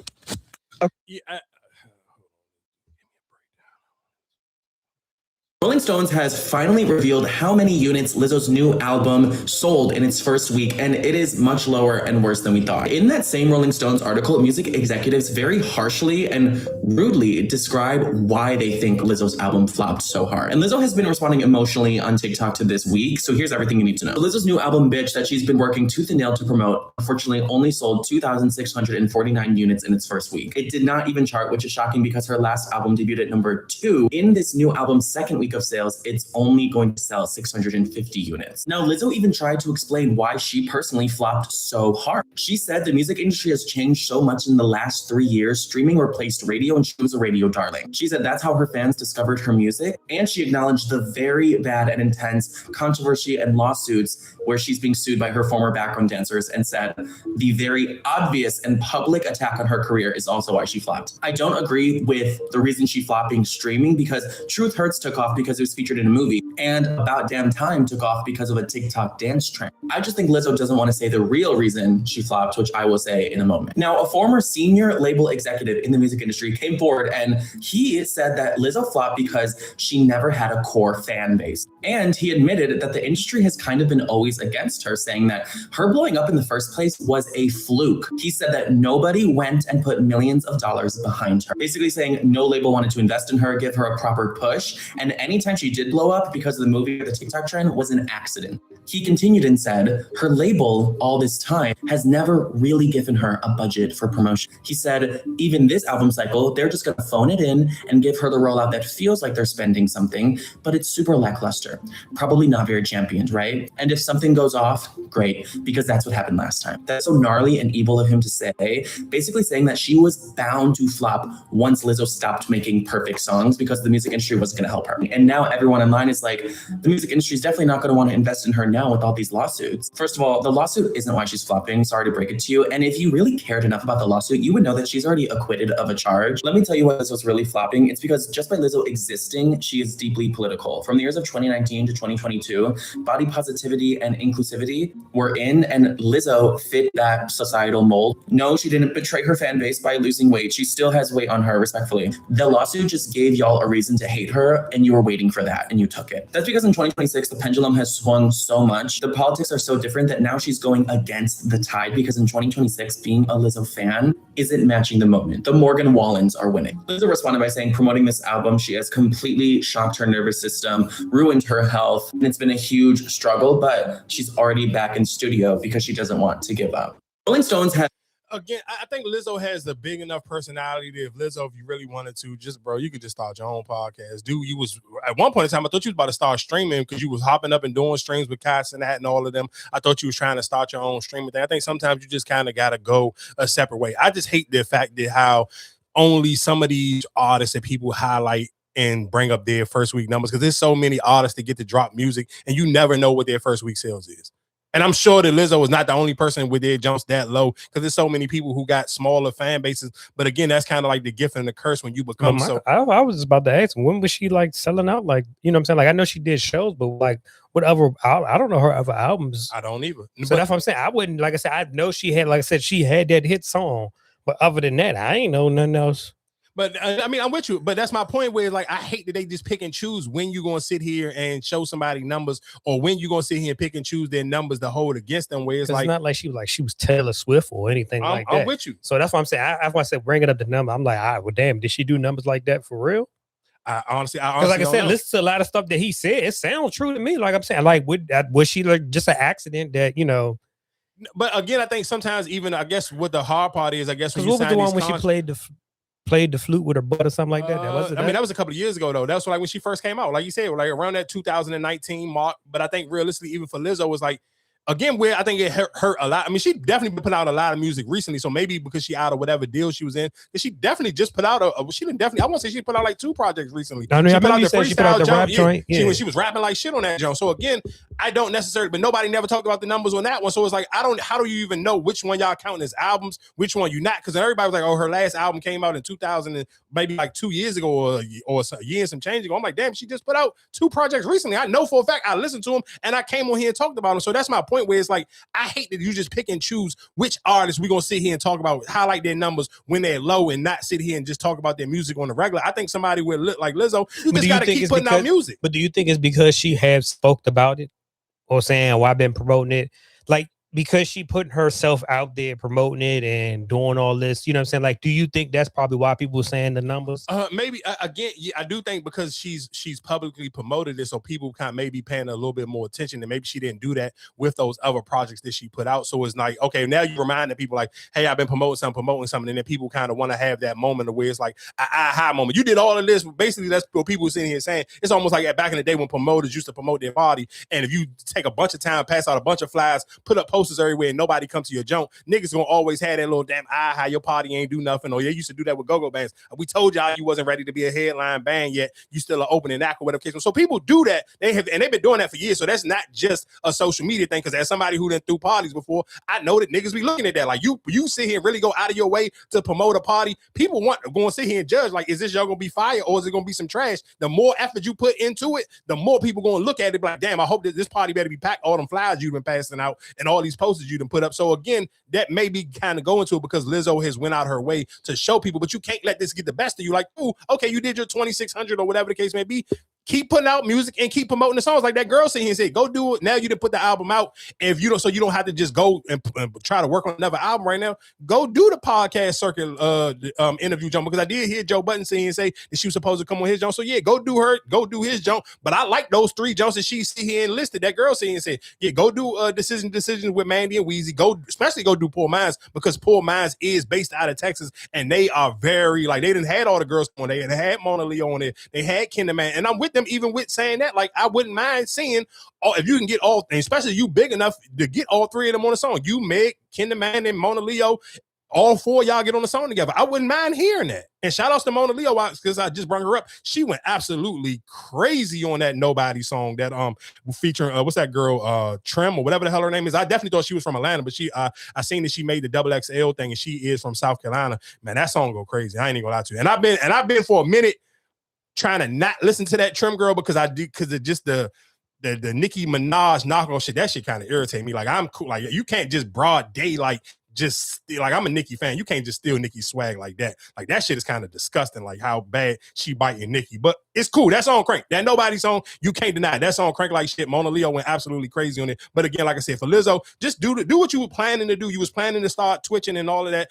Do all of that stuff and go do the podcast run. Go do the decision. Go do the Poor Minds. Go do Joe Budden and sit here and just work the album. Like, don't sit here and allow these numbers to get the best of you. But again, I hate the fact that the internet picks and chooses who numbers you're gonna highlight, because all of y'all love to suck Tory Lanez off, but y'all never sit here and tell me what his first week sales look like, because I know what they look like. They're dog shit.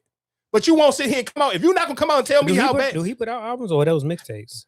I don't, nigga. If it got more than 10 songs on it, to me it's an album. I don't know how you call what and what they. I thought all his stuff was like mixtape. Well, I didn't know. How do we? What's the? I don't. In 2026, how do we ever? Any of us know what the difference is if all of them is on Apple Music? I don't know what the difference is, and who determined what the difference is. Yeah, now? I thought, like I said, I thought all those was mixtapes. Yeah. Real quick, because we sit here and talked about dogs last week and y'all felt some type of way for this. So I want to play this clip of this lady who was in the woods.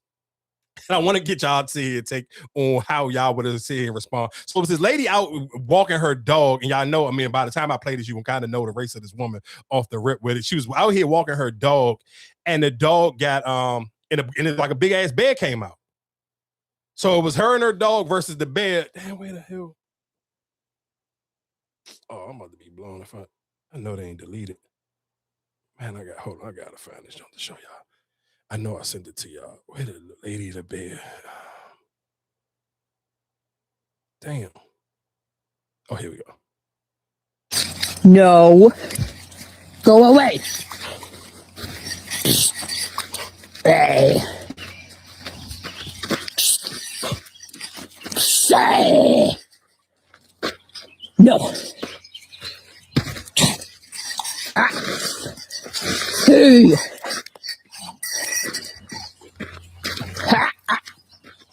Hey.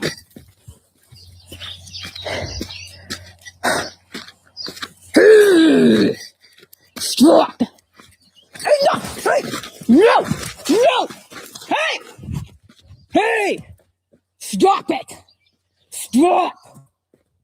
Stop! Enough! No! Hey! Hey! Stop! Stop it! Go away! Go! Enough! Hey! Bad! Bad! Hey! Stop! Enough! Get! Go! Go!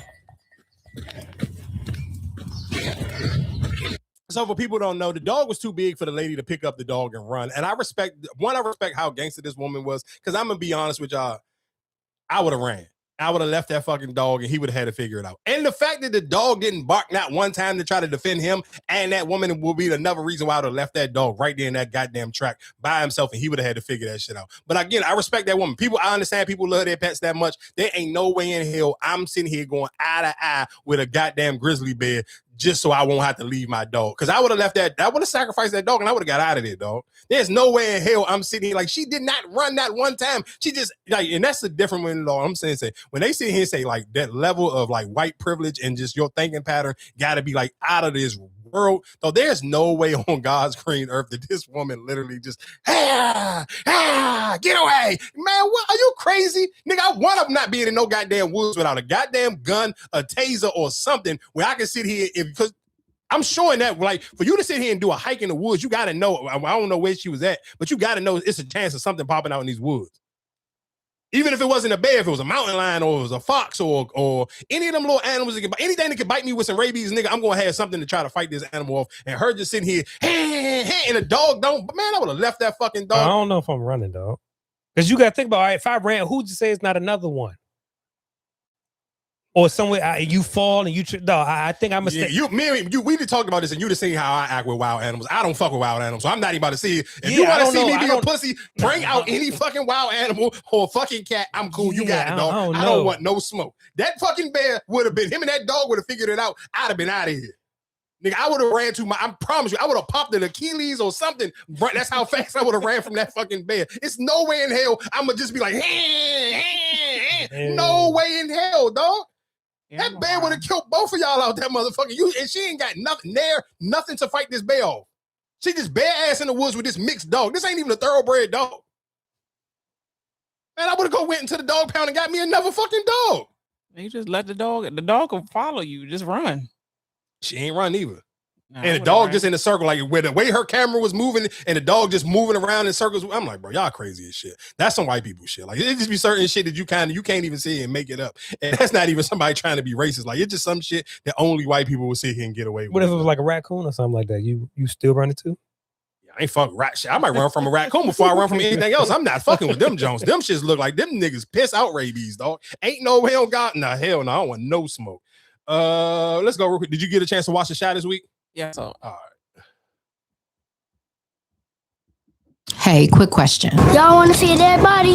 Well, if you do, just go to Tiffany's backyard. Girl, what the fuck? When I said last week about Pet Cemetery and Nuck If You Buck, I didn't mean it literally. Episode 6 of The Shy is out, and we have learned that Tiffany is indeed not a killer and needs to stick to whatever day job she has, because this ain't it. And Victor, because this did not give Trig energy, I know you know better. I just need you to stop touching bodies, because when you do, you don't know what to do with them. First the couch, now the flower bed. I am sick of both of y'all. And see, Smitty ain't stupid. He gonna be the one to put that 2 and 8 together, because he's the same one that tried to tell Nuck If You Buck in the first place that his boo was gonna be the one to take him out. So y'all need to watch y'all back, because I just don't think him and Big Mike are done investigating. Bacardi, what you need? A bag? You need a ride? I got some Lyft credits, because you need to get your ass out. Get your hoodie out of Nuck's drawer and run to Atlanta with your sister, please. Working for Tiff, bad. Living in a missing dead man's apartment that everyone just saw you get into it with, bad. And your sister asking way too many questions for me. So both of y'all need to hit the road. Shad, shut up. Please focus on your new stepdaddy role. This where in the world is Carmen Sandiego mess you looking for Rosalind will not end well. She is crazy. We ain't seen this woman since last season, but yet she's here handling shit from a distance and all her shit does get handled. Please leave it alone and leave this fool alone too while you're at it. He miss him brothers and he should, because since he stepped off that damn bus in them black Air Force Ones, he's been wreaking havoc and not giving a damn who it hurts. So nah, don't try to right your wrongs now. Sit in this shit. Lene, shh. Don't do nothing. Don't do nothing is what you should do, because it's what you should have been doing from jump. Stay out the mess, go restock the shelves at the cigar bar, and let that be your only focus, because you're going to mess around and end up in something you can't get out of. Every time I turn around, Keisha asking 20 questions about Nuck. I don't think I've ever heard her say Nuck's name as much as she did in this last episode. And the longer these lies go on, the worse I think it will be for their friendship. Keisha is going to feel some kind of way about everybody lying to her. And then I feel like she's going to feel how I feel that Tiff is only doing this because she feels guilty. So this wedding, and I'll pay for this, and I do that. It's just her guilt, and it's eating her ass up. But the fact that she's doing all of this at her damn house while that man is laid up under her rose garden is killing me. Okay, what else? Oh, Victor and Fatima. I think they are going to end up back together. They just have a connection they can't deny. And I love Devontae and his crew. They are hilarious. And I don't know if a spinoff ever would happen, but if it does, I sure would be tuned in to the Shy Boys 2.0. All right, 3 episodes to go. Oh my gosh, 3 episodes. I don't like that. I don't like that. But let me know your thoughts. Let me know your feelings. I'll meet you on the group chat. You can't. I don't think you can do no spinoff not with no kids that young, because The Shy is kind of one of those shows where it's like it's like for grown-ups. You can't. I can't watch. I don't want to see no Shy spinoff with no goddamn kids in the first place. I guess my question for y'all is real quick. And I say this a million times. I don't necessarily know how you could be trying to get married to somebody else and you sitting here so worried about your last relationship. And that's how I feel like Keisha's coming off with Nuck right now. It's cool, yeah. You and Nuck have a kid together, but dog, you sitting here, you were ready to propose to Emmett before he even proposed to you again. So it can't be you ready to get married with somebody and y'all planning a wedding, y'all having a engagement party and all these other things, and you sitting here still worried about where Nuck at.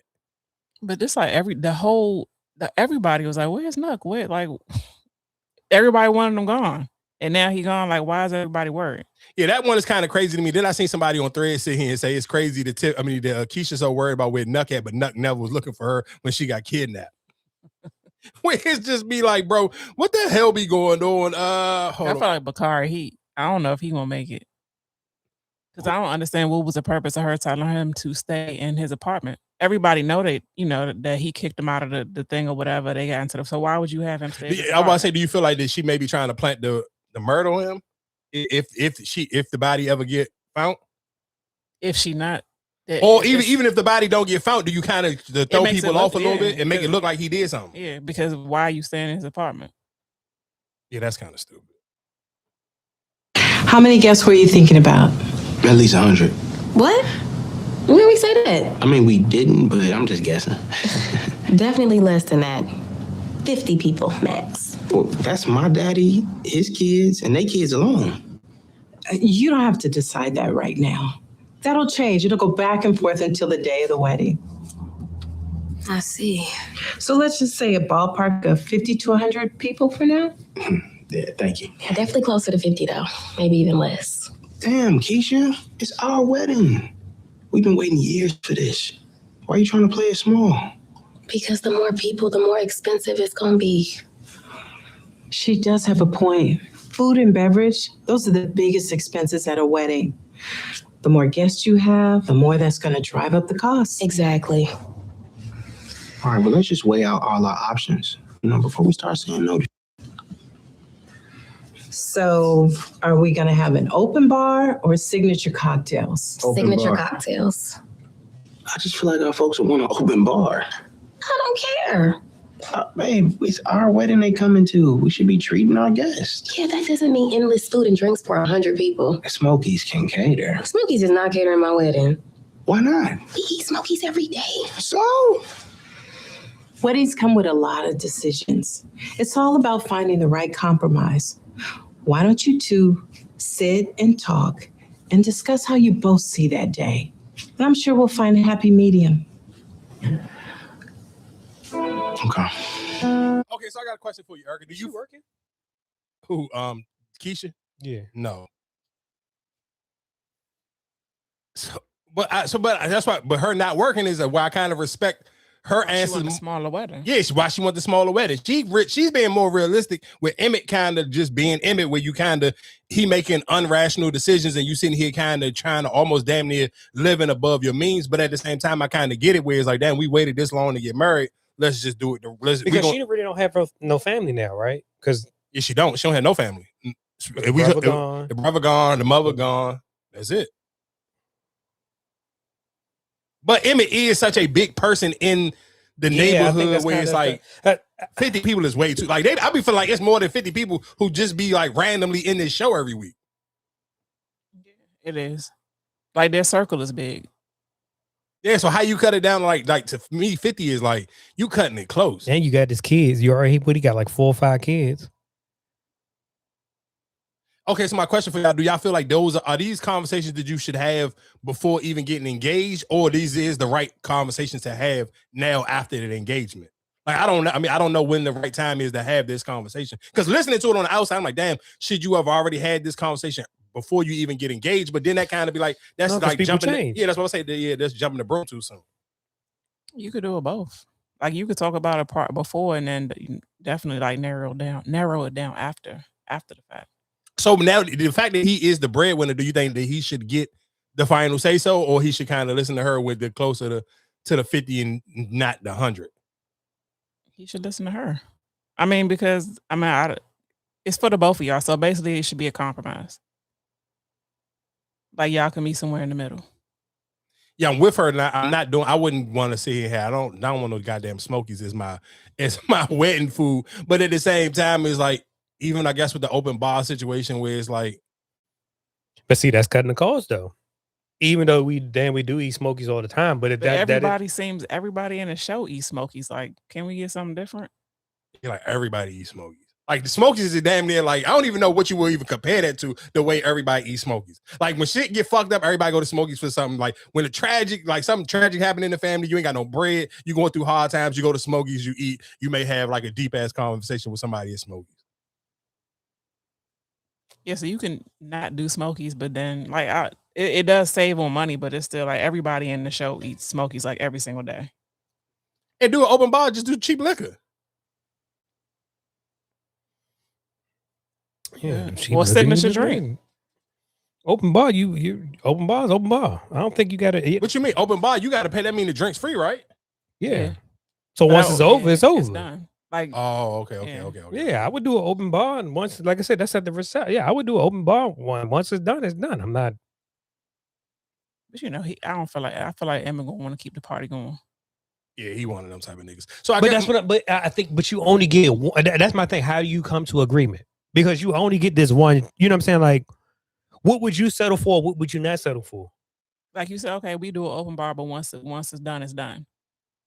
Or we just have signature drinks. That's cheaper to have signature drinks. Because signature drinks, you can step on the signature drinks, right? Huh? You can step on the signature drinks. No, not necessarily. That's just like you just made a signature drink. Like, all right, let's just say it's you want a Credible Hulk. That's the Mikey special. But that's the only thing. So now everybody got to drink that one drink. We have a bar. We have a cash bar. Like we have a signature drink that's free. Like if you get a signature drink, you don't have to pay for it. But if you want something outside of that, then you pay. You have to pay. That's why I think you should just do the open bar, and whatever you run out of, you run out of it. Fuck it, that's it. So okay, I guess my next question for y'all is: do y'all feel like Keisha's showing too much concern about like, especially if you about to get married? Are you engaged to somebody? Like, should you be that concerned with your? And especially he's not the kid live with you, So it's a difference where I could kind of understand, like, if Nuck was like a hands-on dad and the kid lived with him, yeah, then I would care where my baby father at or my baby moms is they going missing for a couple of days. I ain't seen or heard from them, and they the one who normally watch my kid. But you are the living parent. You are the parent who got the kid 90% of the time. Oh, it is his. It is his. Yeah, it's his. Oh. Like, she's showing a little too much concern. And maybe because Emmett got so much shit going on, he kind of ain't really paying attention to how concerned she is. But I think it's... I think you still would. Because it's for the son. Yeah, like I think you said. still, because it's not like if you didn't know that he wasn't the father, then that'd be different. But guess what? But you didn't know it was the father originally. You thought it was Emmett kid. Right, but she said that he's ghosted her before, but he's never just not shown up for the baby.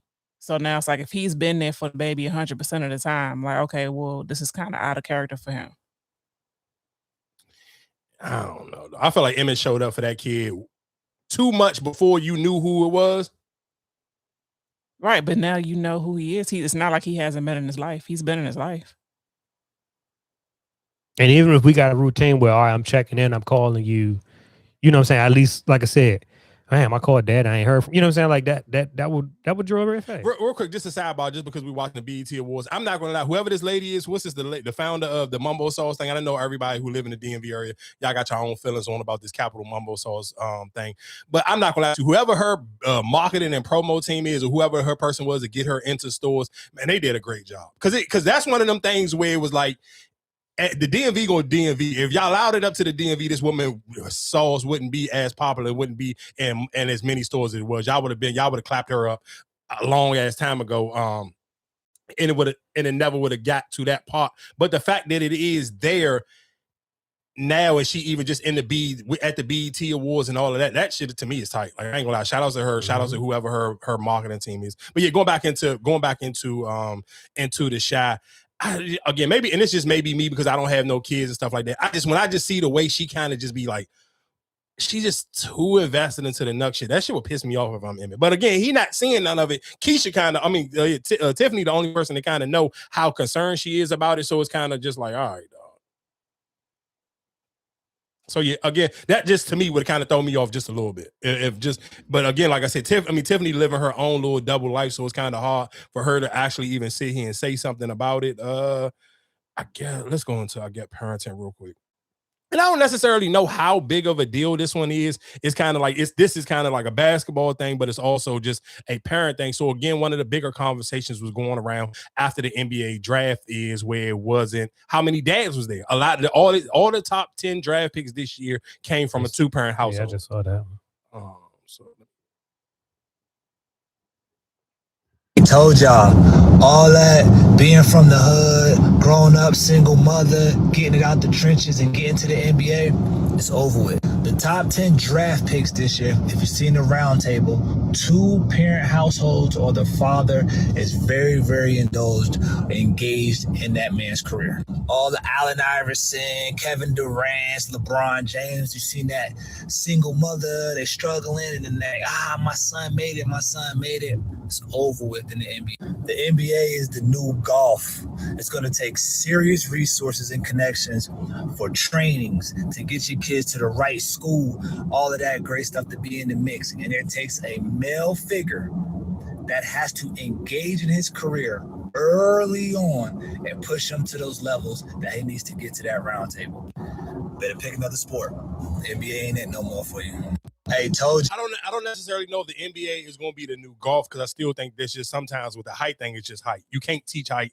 Even if you watch the WNBA, some shit you just can't teach. You just can't teach somebody that's just ridiculously taller than everybody else. So I do think it kind of just, maybe with raw talent and you want the talent to kind of be a little bit more curated. I think that's with anything, to be honest. I think a 2-parent household will beat any 1-parent household anytime, especially if one of the parents is allowed to be able to actually lock in and just pay attention to the kid, whatever their dreams and goals is, and help them kind of really chase it. I don't necessarily think that's just a basketball thing. I think that's whatever. Anything that your kid kid really want their heart and their mindset to, if you can have one parent that's really just kind of locked in and help them to be able to chase that goal. Because I mean, again, you can kind of tie that in to Michael Jackson with Joe Jackson, where he was super strict and he kind of was really the one who was pushing his kids to the limit so they can be absolutely great at their talents and hone into their talents even more. I don't necessarily think it's just a basketball thing. I think it's just a two-parent household will kind of meet, especially if you have one parent that's really dedicated to the kids. It's going to always beat a one-parent household, because I mean, it's hard for one person to be able, especially if they got multiple kids, to lock in and really be able to pay attention and give their kids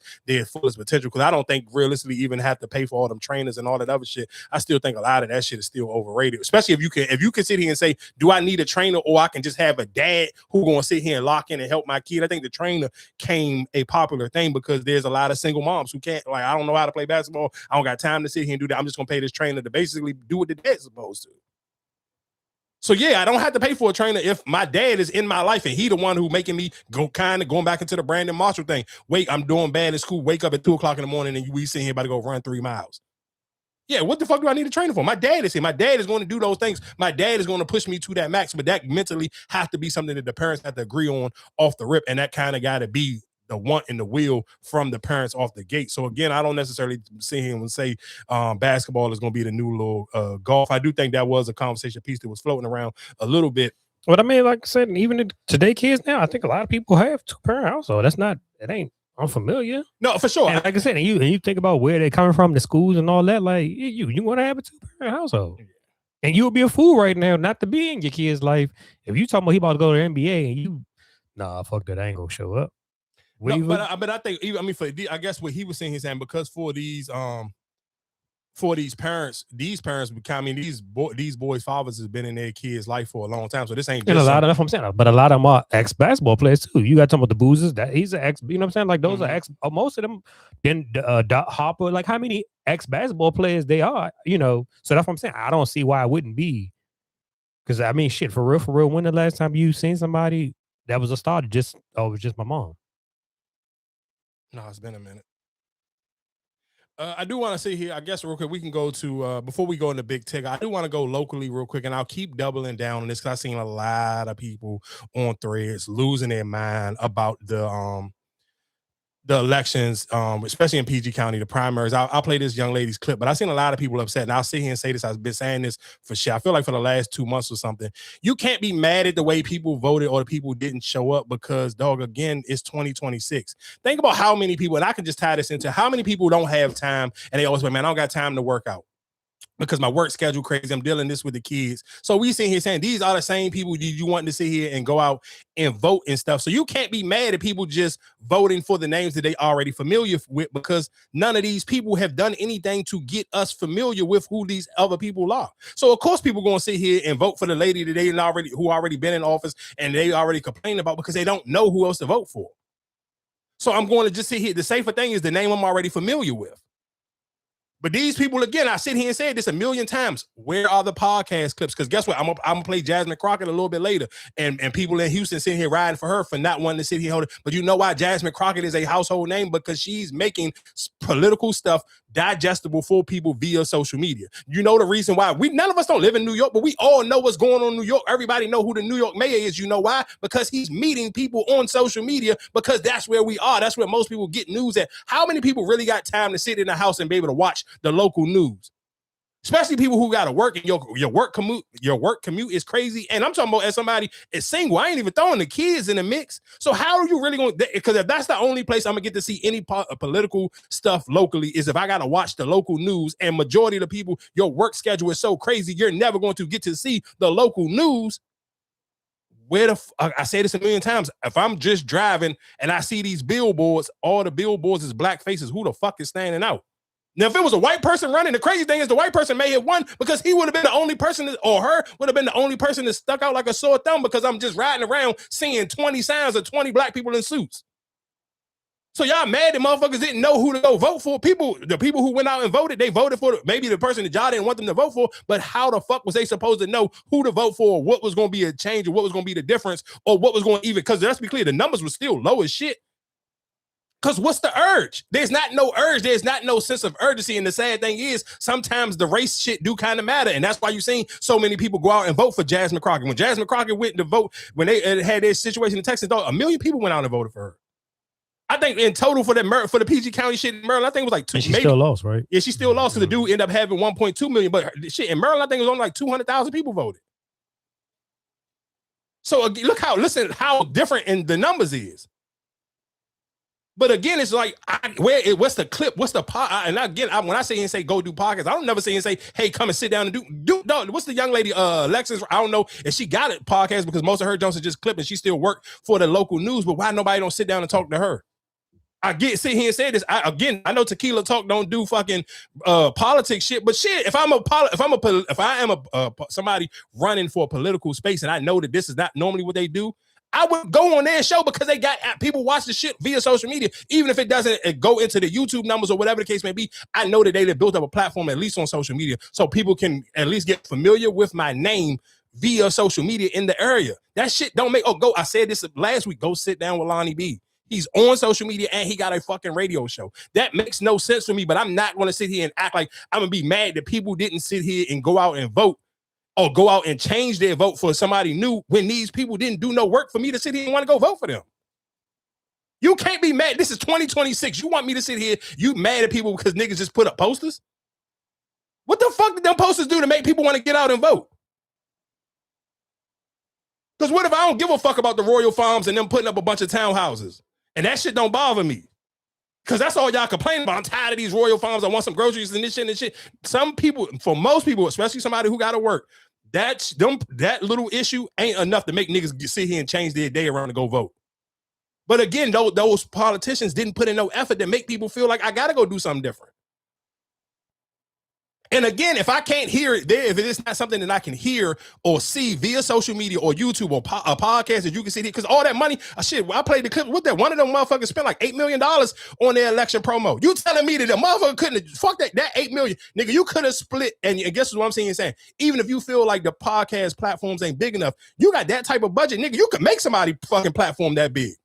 But I think that's common for them to spend that kind of money on political promotion, but it's not necessary to be visual like social media wise. No, I get what you're saying that you should, but then like I said, I don't think that they're focused. Like I said, when they be at them town meetings and all that, I think that's more so what they probably paying for on those type of promotions. Yeah, well, for all the people who lost, and if you know somebody who want to run in a political space anytime soon, bro, it's 2026.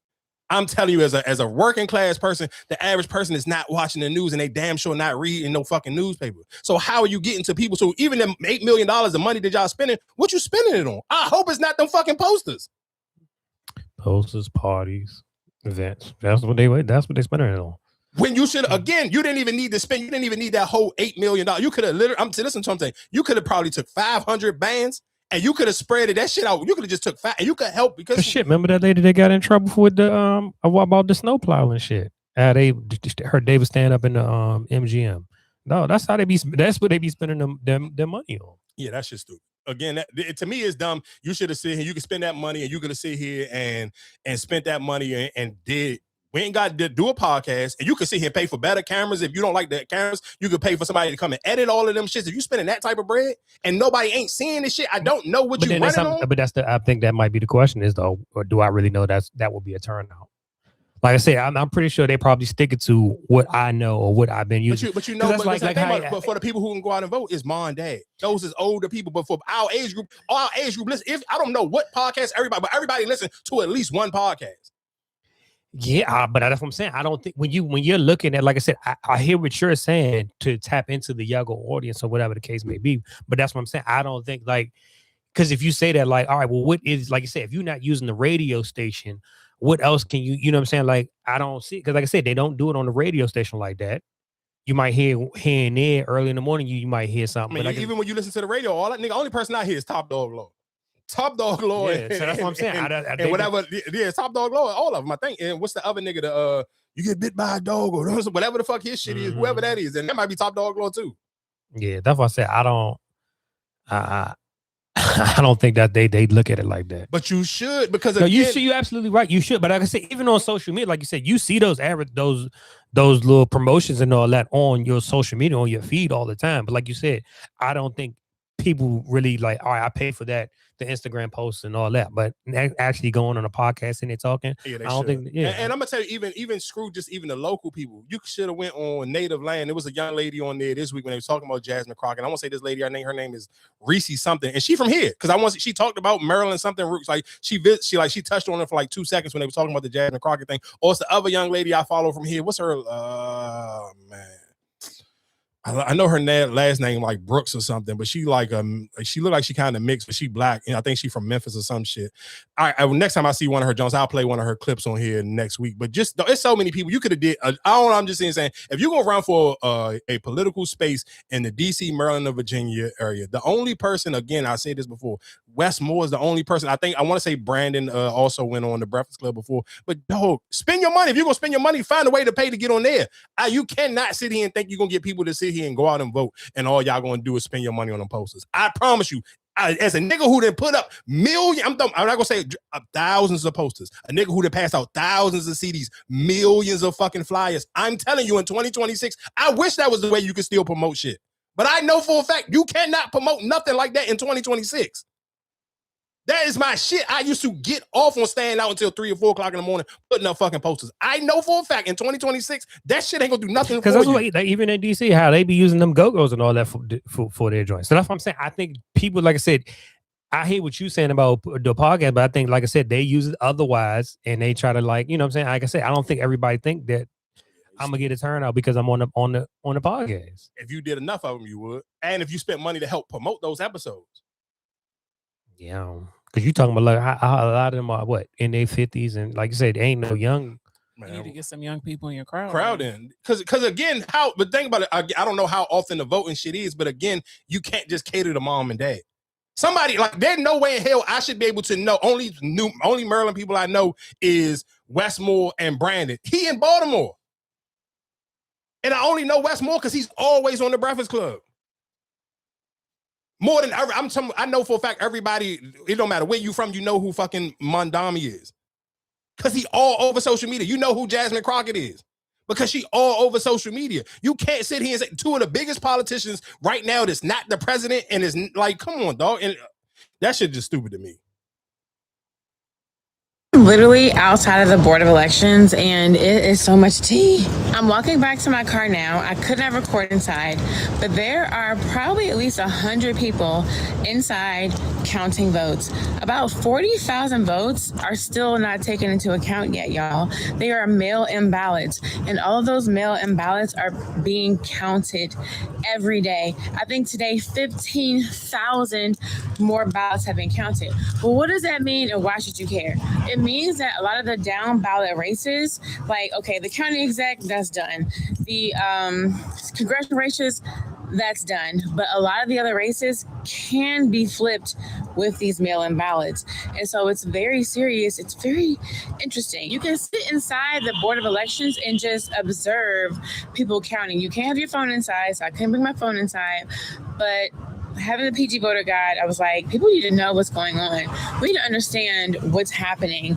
And a lot of people were disappointed, and I understand they're disappointed, but that's okay. There are a lot of votes that still haven't been counted yet, so maybe your candidate could win. It's not a call yet. County exec, that's done. But like all the other races, I don't know. Okay, so I got this young lady on. And why y'all don't be wanted to play her Joan? But again, like I said, I just would recommend, like, you gotta do it via social media. Like, I'm somebody who's taking a lot of information, and the way I can break down information is because I can hear the shit. I'm not somebody. I'm telling you, even just the way people talk on the news. Like, I watched the news today, and we'll talk about the weather because again, and I do think one thing I will sit here and say, because I seen clips of people trying to like clown Donald Trump for whatever the turnout was supposed to be at that fair. I'm not sitting here and I'm not no Trump supporter or nothing, but I ain't gonna lie to you. The way, and that's so crazy how people can kind of like make shit up if you're not actually down there. I ain't about to sit here and make it like, nigga, it was a lot of motherfuckers up and down got that monument and shit. Maybe I don't necessarily know if they was there for that or people actually went into that fairgrounds, but that shit, Have I seen stuff down there way more packed than that? Yes. Have I seen them block off the streets for more than them? What's thing too down there too right now? It was the other day, right? The barbecue thing too, the barbecue battle. Because when I was down there the other day, I seen a lot of tents out there for the barbecue battle. It might have been, but I just seen people trying to count him for that. Like, I don't necessarily know who was, but there was a lot of people down there. Now, let's be clear. I seen more people down there for other things and stuff like that for sure. So it's not till what's name, right? Ain't everything happened in 4th of July, right? He got some more stuff, I guess. I mean, of course, it's 4th of July. You know, I mean, it don't matter who the president is. 4th of July at the monument it's gonna be what it's gonna be regardless. But I think they probably trying to do something extra. But I know, I think Vanilla Ice. I have seen you can tell the difference, boy. They've been cleaning up the hell out of the city. Like all them little flags and what's name? I was like, damn, they put up all this for that 250. Oh no, yeah, it's endless 250. If you ride anywhere down DC, anywhere close to the monument, or that 250. I seen them fixing lights and all that. So yeah, they definitely about to make this look good for 4th of July. So, Prince George's County had our primary elections yesterday, and I'm not even going to touch the Maryland 5 race because I have a lot of complicated thoughts about that and about Adrian Buffalo winning. But we do need to talk about the county executive race and the fact that despite people in Prince George's County having so much access to higher education and being so highly educated, a lot of people in this county are incredibly misinformed. And that is exactly how someone like Aisha Braveboy wins elections. So real quick, so people are mad that the Aisha lady won. But again, and just like she said, just because people are educated and work in the government, bro, let me tell you one thing about people that live in the DMV area. It's a lot of shit people just don't care about if it don't have nothing to do that's going to really fuck up their money financially. If it's not financially going to fuck them up, or they feel like it's not going to really hurt them, they not going to really pay attention. And again, if it's not something that you can kind of put in their ears where they can hear it and keep going about their busy day. Because one thing about motherfuckers in the DMV, and y'all know I joke about that, how fast people be driving, bro. People be in a rush to do a lot of shit, or they just be busy, or their days be going by fast. And that just come from living here, and you have conversations with people who live in the area, bro. A lot of people days start off early and them shits end late. And again, that's not even just people with kids. People with kids, that shit is even 100 times worse. So again, you can't see, I'll keep saying this. If you hear my voice and you know somebody who wants to run for office in the future, I'm telling you, you have to go digital. You have to spend some, and again, you can go on somebody's podcast, pay them, and you can spend money to promote that fucking episode you on. The same way you spending money to pass out flyers and go door to door and put up posters, you can take that same money and run TikTok ads, Instagram ads, and you can sit here and pay a video or whatever video person you feel like, okay, the cameras is not better. I want some better cameras. I want my clips cut. You can pay for all that shit. All that money you spent on them stupid ass posters and flyers, you could have spent on social media and had some clips. Even if it's a podcast, you don't like none of the podcasts, you could just take the fucking host and basically pay for their fucking platform. And you can sit here and edit it and chop it up how you want to. That shit to me just will only make sense because I understand how busy people be. And as a disclaimer to this video, as we get into this, I'm not calling nobody stupid. I am not coming into this saying that I think people in PG County are dumb or that I think PG County voters are dumb. Not doing that. I'm also not coming into this really sharing a perspective on like Aisha Braveboy and her time as county executive. But I do want to talk about like why everything went down the way it went yesterday, and the fact that like as residents, we have to do better. Y'all have to do better if you want to see more change in this county. So what do I mean by that? First off, people need to really be better informed about what elections are, particularly what primary elections are and what general elections are. Because when you do not really understand the difference between those two, it just allows for misinformation to happen. Case in point, so many people were upset during early voting and yesterday that they are not unregistered, but unaffiliated, like independent voters, and they couldn't vote. It is a closed primary state. Closed primary means that like you can only vote for the people that you are a registered member of the party for. There are no third-party primaries. I don't think there are third-party primaries pretty much anywhere in this country. There are definitely no third-party primaries in Maryland, which means that the only two parties that have primary elections are Democrats and Republicans. If you're not a Democrat, meaning you are a registered Democrat, you cannot vote in a Democratic primary. It's the same reason why the people that did go vote, like you did not see Dan Cox's name on the list for governor because it's a Democratic primary and it's a close one. So if you wanted to vote for a Republican, you would have had to be a registered Republican. You can only vote for Democrats. This isn't important. Like it sounds like I'm dragging it, but it actually really is important. The reason it's important because people are going around saying that Aisha Braveboy got reelected yesterday. And that's not true.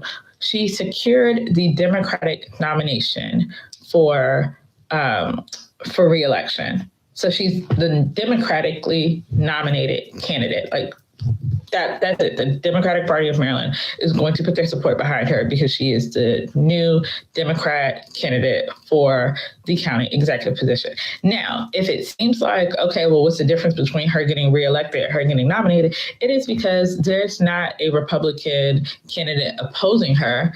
So in theory, you could say she's running opposed and will therefore win in November during the general election when everyone can vote. But the reason I say that this is misinformation is because there is an independent who is running, who is trying to get on the ballot for November. Her name is Tanya Sweat, and I know a lot of y'all are familiar with her. You know how I know this? Because people were also getting upset and coming online and saying like, oh, I went to go vote and I wanted to vote for Tanya Sweat. Her name wasn't on the ballot. Why would her name be on the ballot? She's running as an independent. And as we just discussed, Maryland's a closed primary state. And I know people are going to come in the comments of this video and other places and say things like, well, they need to do a better job telling people that. And we didn't know that. How are people supposed to know that? And it's like, she said it. She's been on every forum saying, I'm trying to get on the ballot in November. People have to listen. Also, people have to research. Why are you going to go vote? You don't know who's going to be on your ballot when there have been countless votes. Again, I will sit here and say this because it's not an audio firm so people can hear. Again, I apologize for playing this for people who are already familiar with shit like this, but I know it's a lot of people who not. Because I was on Threads and on after that fucking voting, Joe. Oh my God, y'all was driving me crazy. And I'm just somebody who I'm not commenting on y'all shit. I'm cool. I'm not doing nothing on social media besides leaving some fire emojis and dropping a GIF. Outside of that, I don't give a fuck. I'm just not going to do it. I'm not going to waste my time arguing with you niggas. I think most of y'all niggas is dumb. But again, I think this is the reason why these people should go on platforms and sit here and talk like this, the way this lady breaking it down. So I apologize for people who don't need to hear this information. I know there's people out here who need to hear this information. So I have to just finish playing. This is only a little bit longer. Voter guides made, there's been mailers sent out. Like people have been trying to do the outreach, but because of what I was saying, which is that like I think that people tend to be very like misinformed when they're thinking about things. Everybody's trying to move off emotion. Everybody's trying to move off of how they feel, and no one's doing their research. Nobody's picking up the books. Nobody's doing their Google. And that is kind of why like when people say that things never change around here, it's like, well, of course things don't change because nobody is like really putting in the effort to make sure that they have the information that they need to like impact change, right? And the other part of it too is there's the assumption that everybody wants things to change. And I don't think that that is always the case. Y'all have to remember that Prince George's County has almost 900,000, not even almost, has over 900,000 residents. We're almost at 1 million people in this county. It does not feel like that because Peachtree County is so big. We're all so spread out that it doesn't feel like there's as many people that live here as there are, but it's a pretty decent size and everybody's experiences are so different. So not everybody actually feels the same way about Aisha Braveboy and her time as county executive.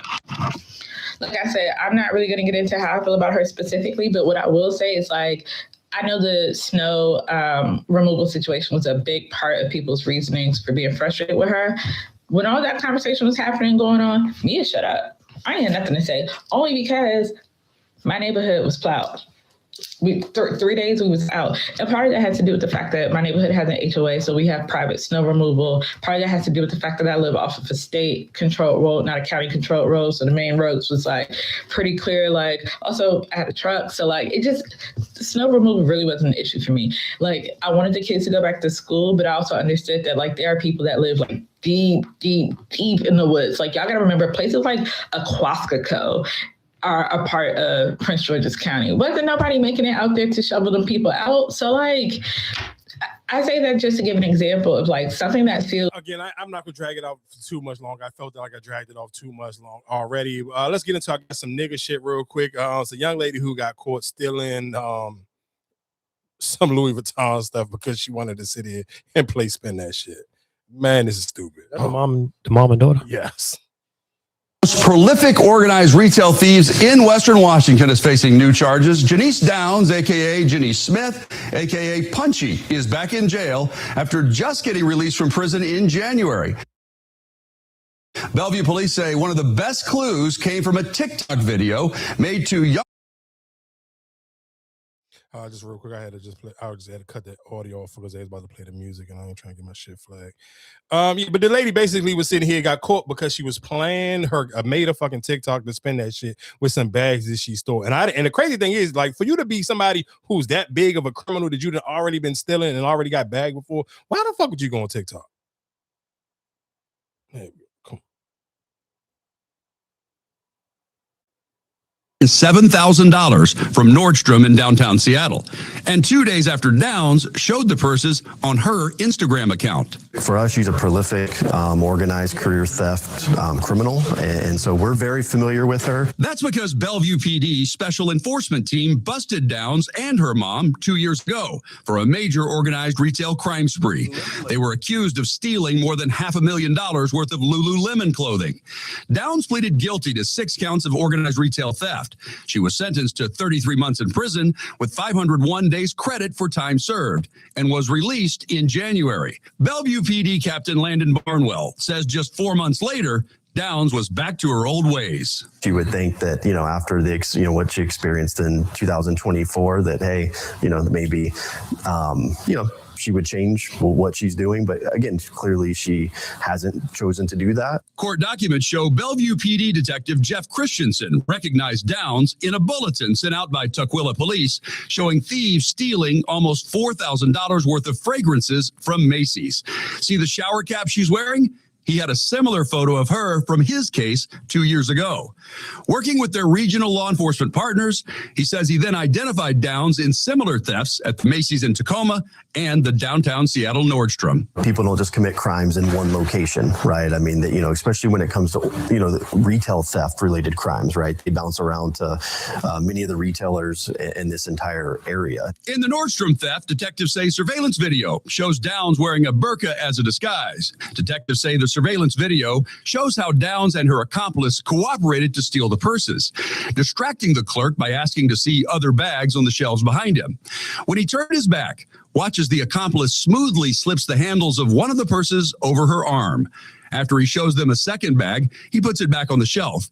When he went to the front sales counter, police say Downs walked over, made sure he wasn't looking, and grabbed the purse, then held it down low on the right side of her body, opposite over where the clerk was standing.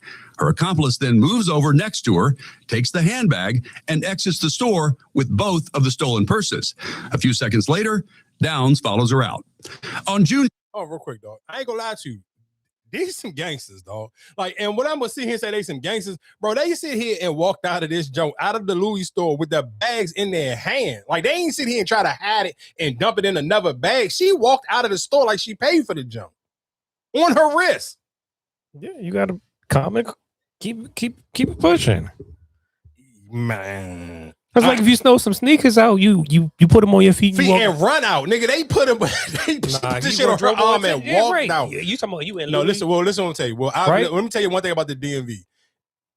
They racist in the DMV because she couldn't have got away with that shit in this area. None of them goddamn stores. Them people ain't gonna sit here and just let your black ass come in them junks and do what she just did.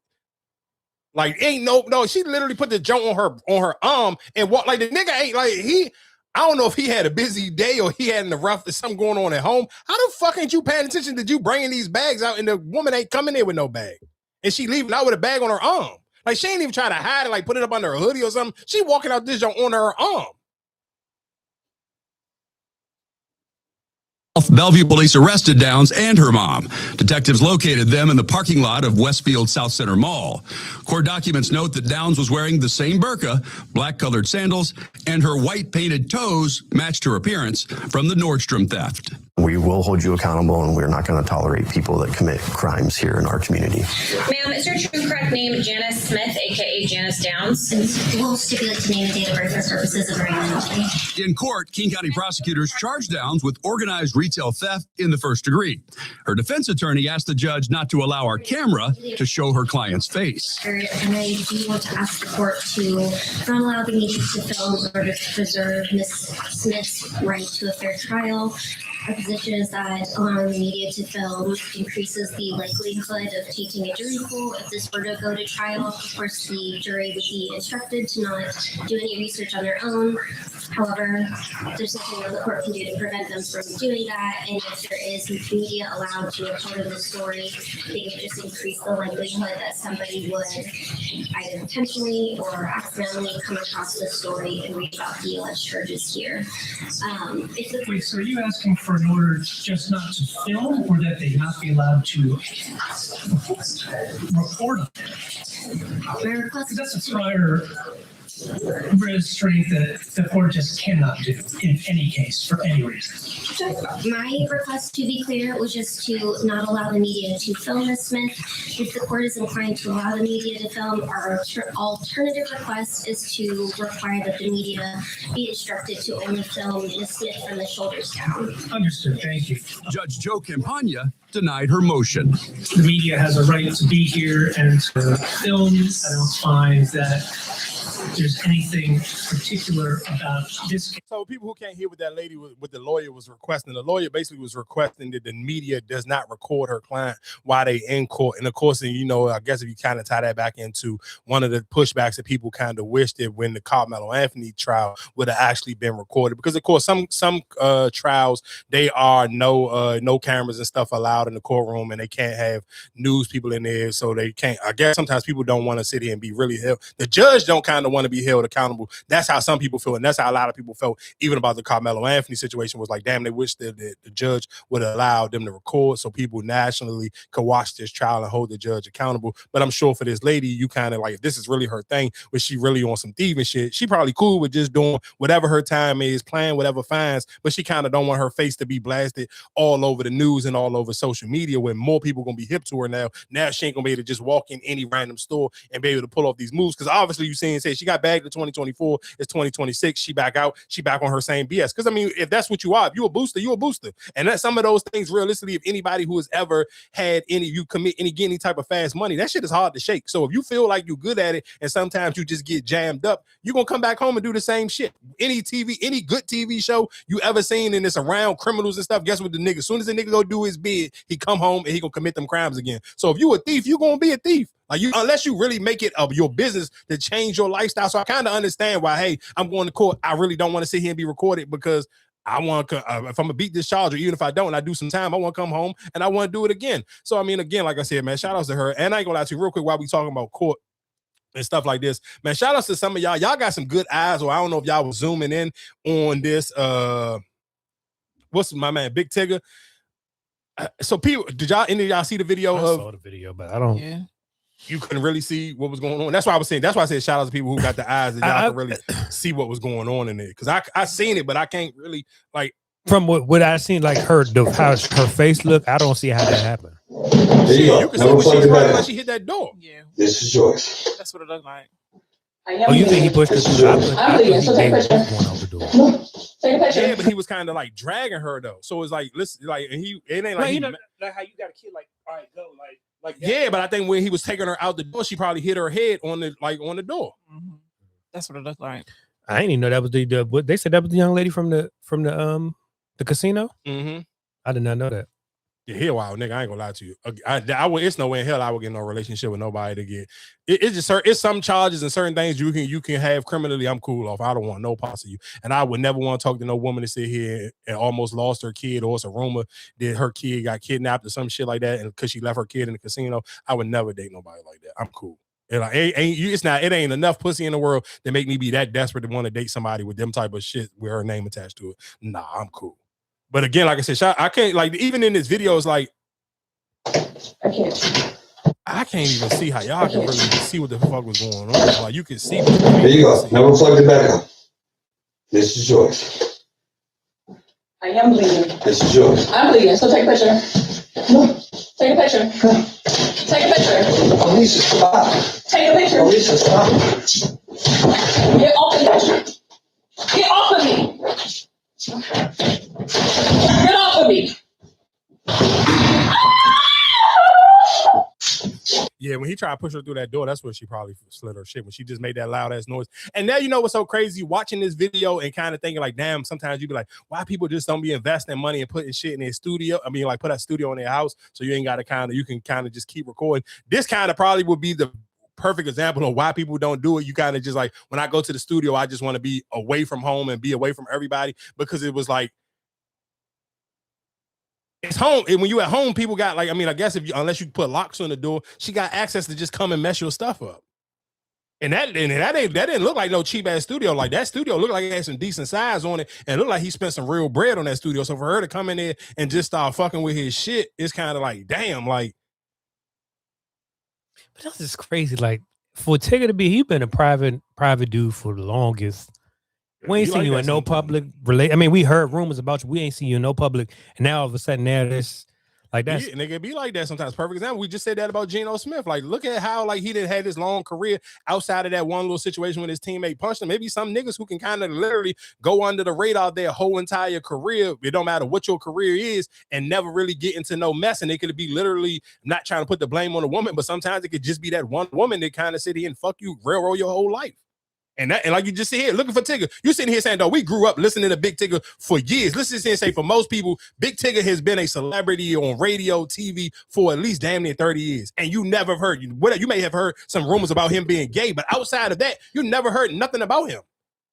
Nothing about his date. Niggas didn't even know he got married. When this shit first broke out, when the lady niggas was like, he married to a woman. I thought and you literally seen, go to the very first time they posted it. All you seen people in the comments like, he married to a woman. I thought he was gay.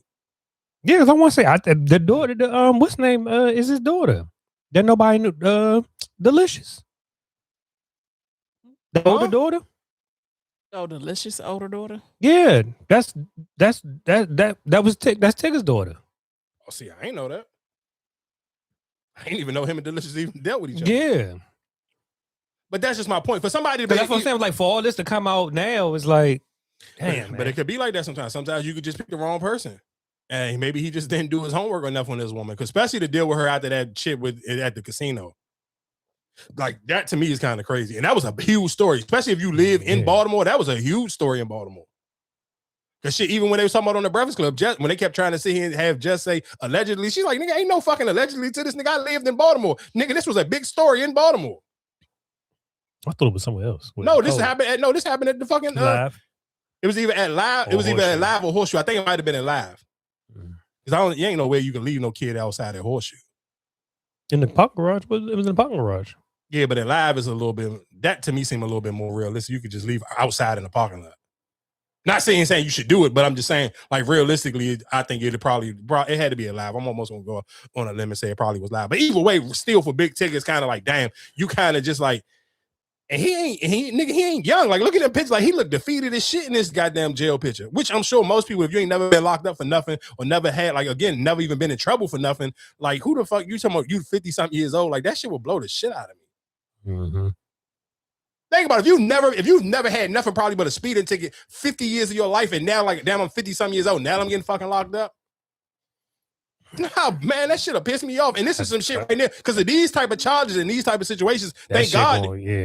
Because, I mean, again, and the fucked up part about it is sometimes women will have compassion for certain shit. Because I definitely go into the comment section of any of these the video footage, you'll see a lot of women supporting him and taking up for him. Where it's like, you know, he ain't put his hands on you. He just tried to get you out of his studio from fucking his studio. Mm-hmm. So again, like I said, man, thoughts and prayers to Tigger. I feel for you because it's like, damn, that's it, man. Because you ain't even been to work all week. Like, who the fuck wanted? Like, man, that shit'll blow me, dog. Is the co-host still doing it? Maybe. I'm sure she. I don't know. I know he ain't. Been to work all week. Real quick, I got a question for y'all because y'all parents, and I've been seeing this trend go along for a little bit. So y'all know I fuck with Mojo Brooks, so I'm gonna play his version of it. I don't know. I don't got kids, but you want to do it? You already know what I'm talking about? The little girl? Yeah. No. I wouldn't do that, especially not on. All right, Pooch. The first time you say it, I want you to say it disappointed. You've been digging in your ass. Disappointed. Go ahead. You've been digging in your ass?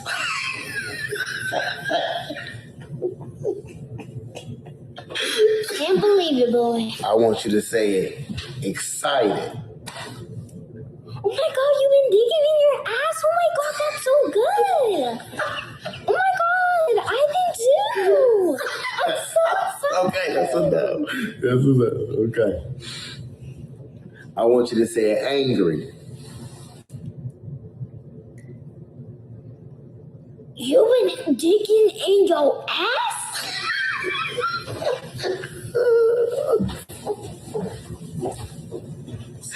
Okay. I want you to say it supportive. You've been digging in your ass? That's great. You better not be saying this. I won't. Okay. I won't. All right, you good. Pinky promise. So what you think, Erica? I wouldn't do it. It's not, you could have did anything else. But, And I've been seeing this for a minute, but I was kind of like, mate, I don't want to sit here and seem like the party pooper, like, all right, you. But then I seen him do it. I'm like, all right, come on, y'all pushing it now. Like, what the fuck? Yeah, I haven't seen nobody else do it, but I still wouldn't have done I haven't seen other famous people do it, but I've seen other regular people do it. So, you know, and sometimes you see regular people do shit, I'm like, y'all just do anything. Saying the same thing, digging up your the same, ass. yeah, the ass, yeah, they're digging up your ass shit, yeah. I seen a lady, it was her and her daughter, and they was laying in the bed doing it. Shout out to Jay-Z. To me, I think it's more like, I get it, like if it was like a genuine, like, if you're just like, oh, bullshit, like that little, you know what I'm saying? Like something like that. Cool. But you sitting there telling you to say that and keep repeating it. I'm just cool. not. Yeah, I'm cool with that one. I'm too, no, I'm cool though. Like, just like letting your kids, like that shit almost as a kid, it take out the fun of cussing. Like you enjoyed cussing when you got outside and your parents wasn't around because like, what? It's not fun. Like it ain't fun cussing in front of your parents as a kid. It ain't even fun cussing in front of your parents as an adult. But just as a kid, like that was the cool thing. Like, hey, I'm going down the street so I can cuss. Like that's why niggas never want to. That's why you never want to hang out in front of your house. No, nigga, I want to go all the way down the street so I can say whatever the hell I want.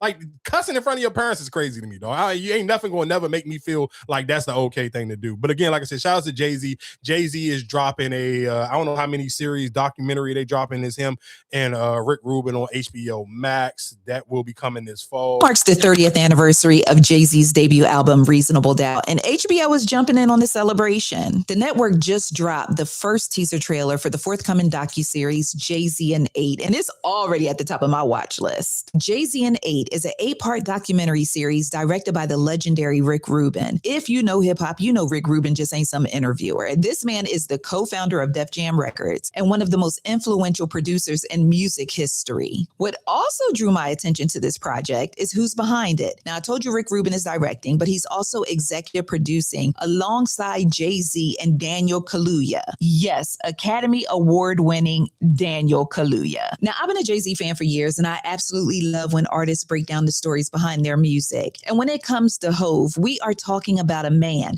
who has mastered double entendres, triple entendres, and dropping lyrics that we don't even catch the meaning of until years later. Now, the teaser is short, but there is one line that definitely stood out to me, and it was when Jay-Z said, "So the pain, you don't say it's necessary, you don't say you need it, but if it's there, you use it." That's the kind of conversation I'm definitely looking forward to. Not the gossip, not the headlines. I want to hear about the creative process, the inspiration behind the lyrics, and how some of the greatest hip-hop records ever made came together. Whether you've been rocking with Jay-Z since Reasonable Doubt or you discovered him later on in his career, I think this docuseries is going to give all of us a greater appreciation for his artistry. An official premiere date has yet to be announced, but I can tell you that Jay-Z and 8 is expected to premiere this fall on HBO and HBO Max. Friends, drop down in the comments below and let me know, will you be seated? Be sure to connect with me for more delicious scoops of entertainment and celebrity news, and have a great day. I'm sure realistically it probably won't come out to the fall because I'm sure they're going to still sit here and record something while he's doing this stuff at Yankee Stadium. It just only makes sense. it only makes sense to sit here and make sure that you record while y'all doing the stuff at Yankee Stadium, add that into the docu-series. And shout out to HBO Max for being smart. I'm gonna drop it during the fall time when I know football season and I kind of need to make sure that my platform stays dominant. This is something that can help me compete against Netflix and everybody else when they kind of like piping up on it. Because you kind of know that Netflix is kind of, again, we see and say this every other week. Netflix is batting at 100. So HBO Max, shout outs for trying to get a fight back. I got a question for y'all. I mean, I know both y'all, I mean, y'all kind of got damn near all the streaming platforms already. But what is it that makes you feel like, how many shows do y'all feel like if it was a new platform that came out today, how many shows or series do a platform need to have to make you, let's just say the price was $15, to make you sit here and lock in for 15? Because I don't give a fuck. Like, I don't like, because even like right now, yeah, like right now today, I think the only thing, like if it was a platform like with all the old cartoons and stuff like that, something like that, I think I would do it. Would you do it just because, like, how often you gonna really watch the cartoons? I mean, because you were getting that like, oh damn, let me turn it on and you just watch it, just keep on watching. Like I said, something like that where I can watch all the old like cartoons. I think that would get me. I just be wondering because I almost like, even when I'm looking at what's this shit, Paramount, like they don't got nothing to make me sit here and want to like, because to me the only thing that they got left is The Chi. You only got 3 episodes of that left. But they got different. It just depends on what you want to watch because it's like there's several shows on there that I watch. For real? Mm. Okay, so then how many shows do? Because remember that they ain't came back on yet. Lioness was on there. Yeah, I've heard people talk about that one, but I ain't never seen it. Oh, you ain't never watched that one? Mm-mm. Yeah. I mean, they had Power was the only thing that Stars had for a long time. So I paid for that one show. That's the motherfucker I need to, boy, they getting the fuck over. That shit, boy. And then when I keep saying every time, shit so cheap though. It don't, dog. That shit $9 but now when you see pay $24 for a whole year. I told you that's how I got mine. Yeah, I'd be mad as hell.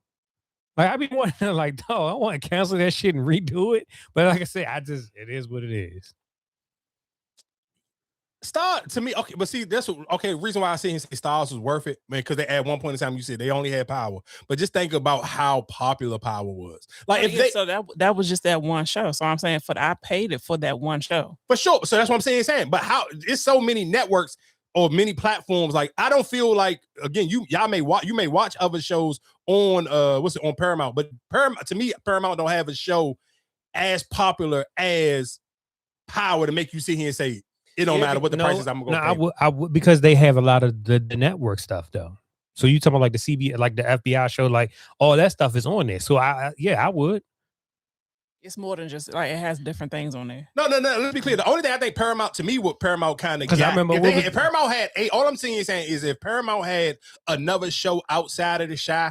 2 reasons why I would get it. One, because of course they're gonna have football season every Sunday. One. Yeah, and then they got the NBA. I mean, they got the WNBA now, and they kind of throw them shits in on like 2. Well, I know for a fact they got games on Sunday, but I want to say that they do they got games on Friday? I know they got games on Sunday, so because I watched them today. But I was just I'm just like, I think it's more so how would you sell me to buy it? I think that's the whole thing. And that's what I'm saying. Sometimes to me, it's the show. It's like, what's the show that's going to because it like with Netflix is now to the point where it's like, all right, Netflix.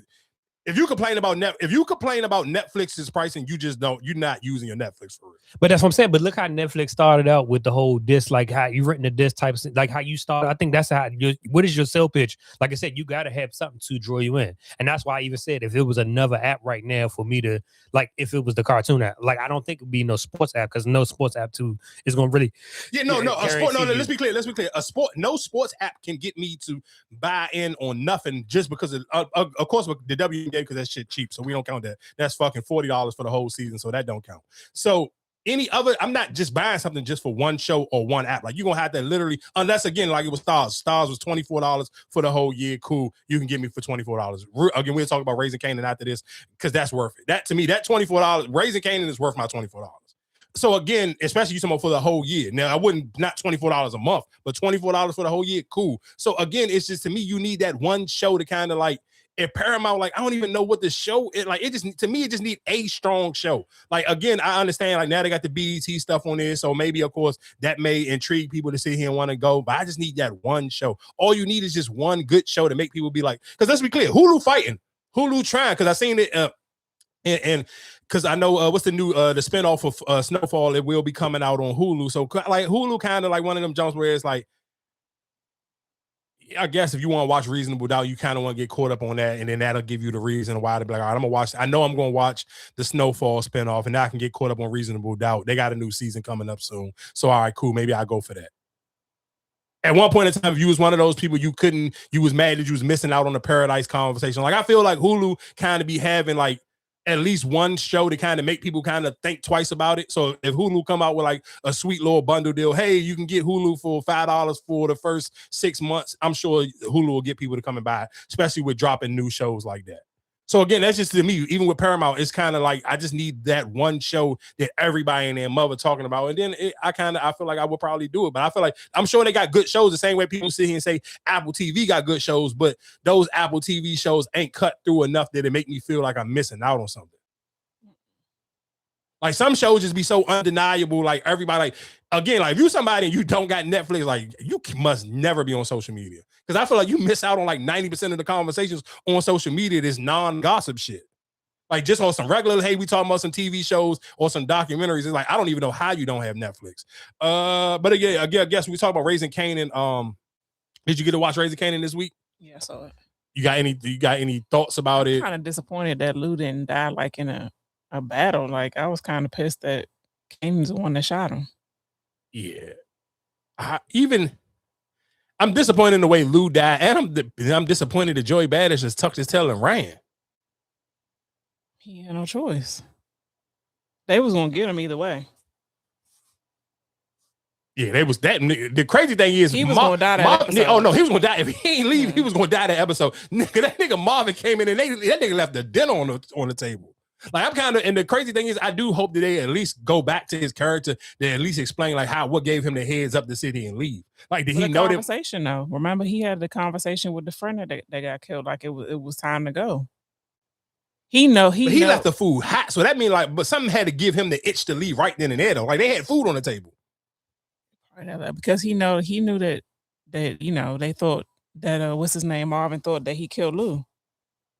But I guess even after the conversation where he had with Kanan, he was like, why everybody else think I killed your uncle, but you ain't said nothing about it. Yeah.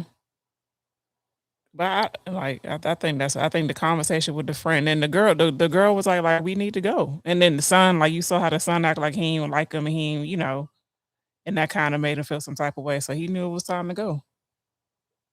Yo, y'all know the funniest thing. I don't know how many of y'all watch the WNBA, but this KWN girl, I swear to God, it's a girl to play for the Las Vegas Aces that look just like her.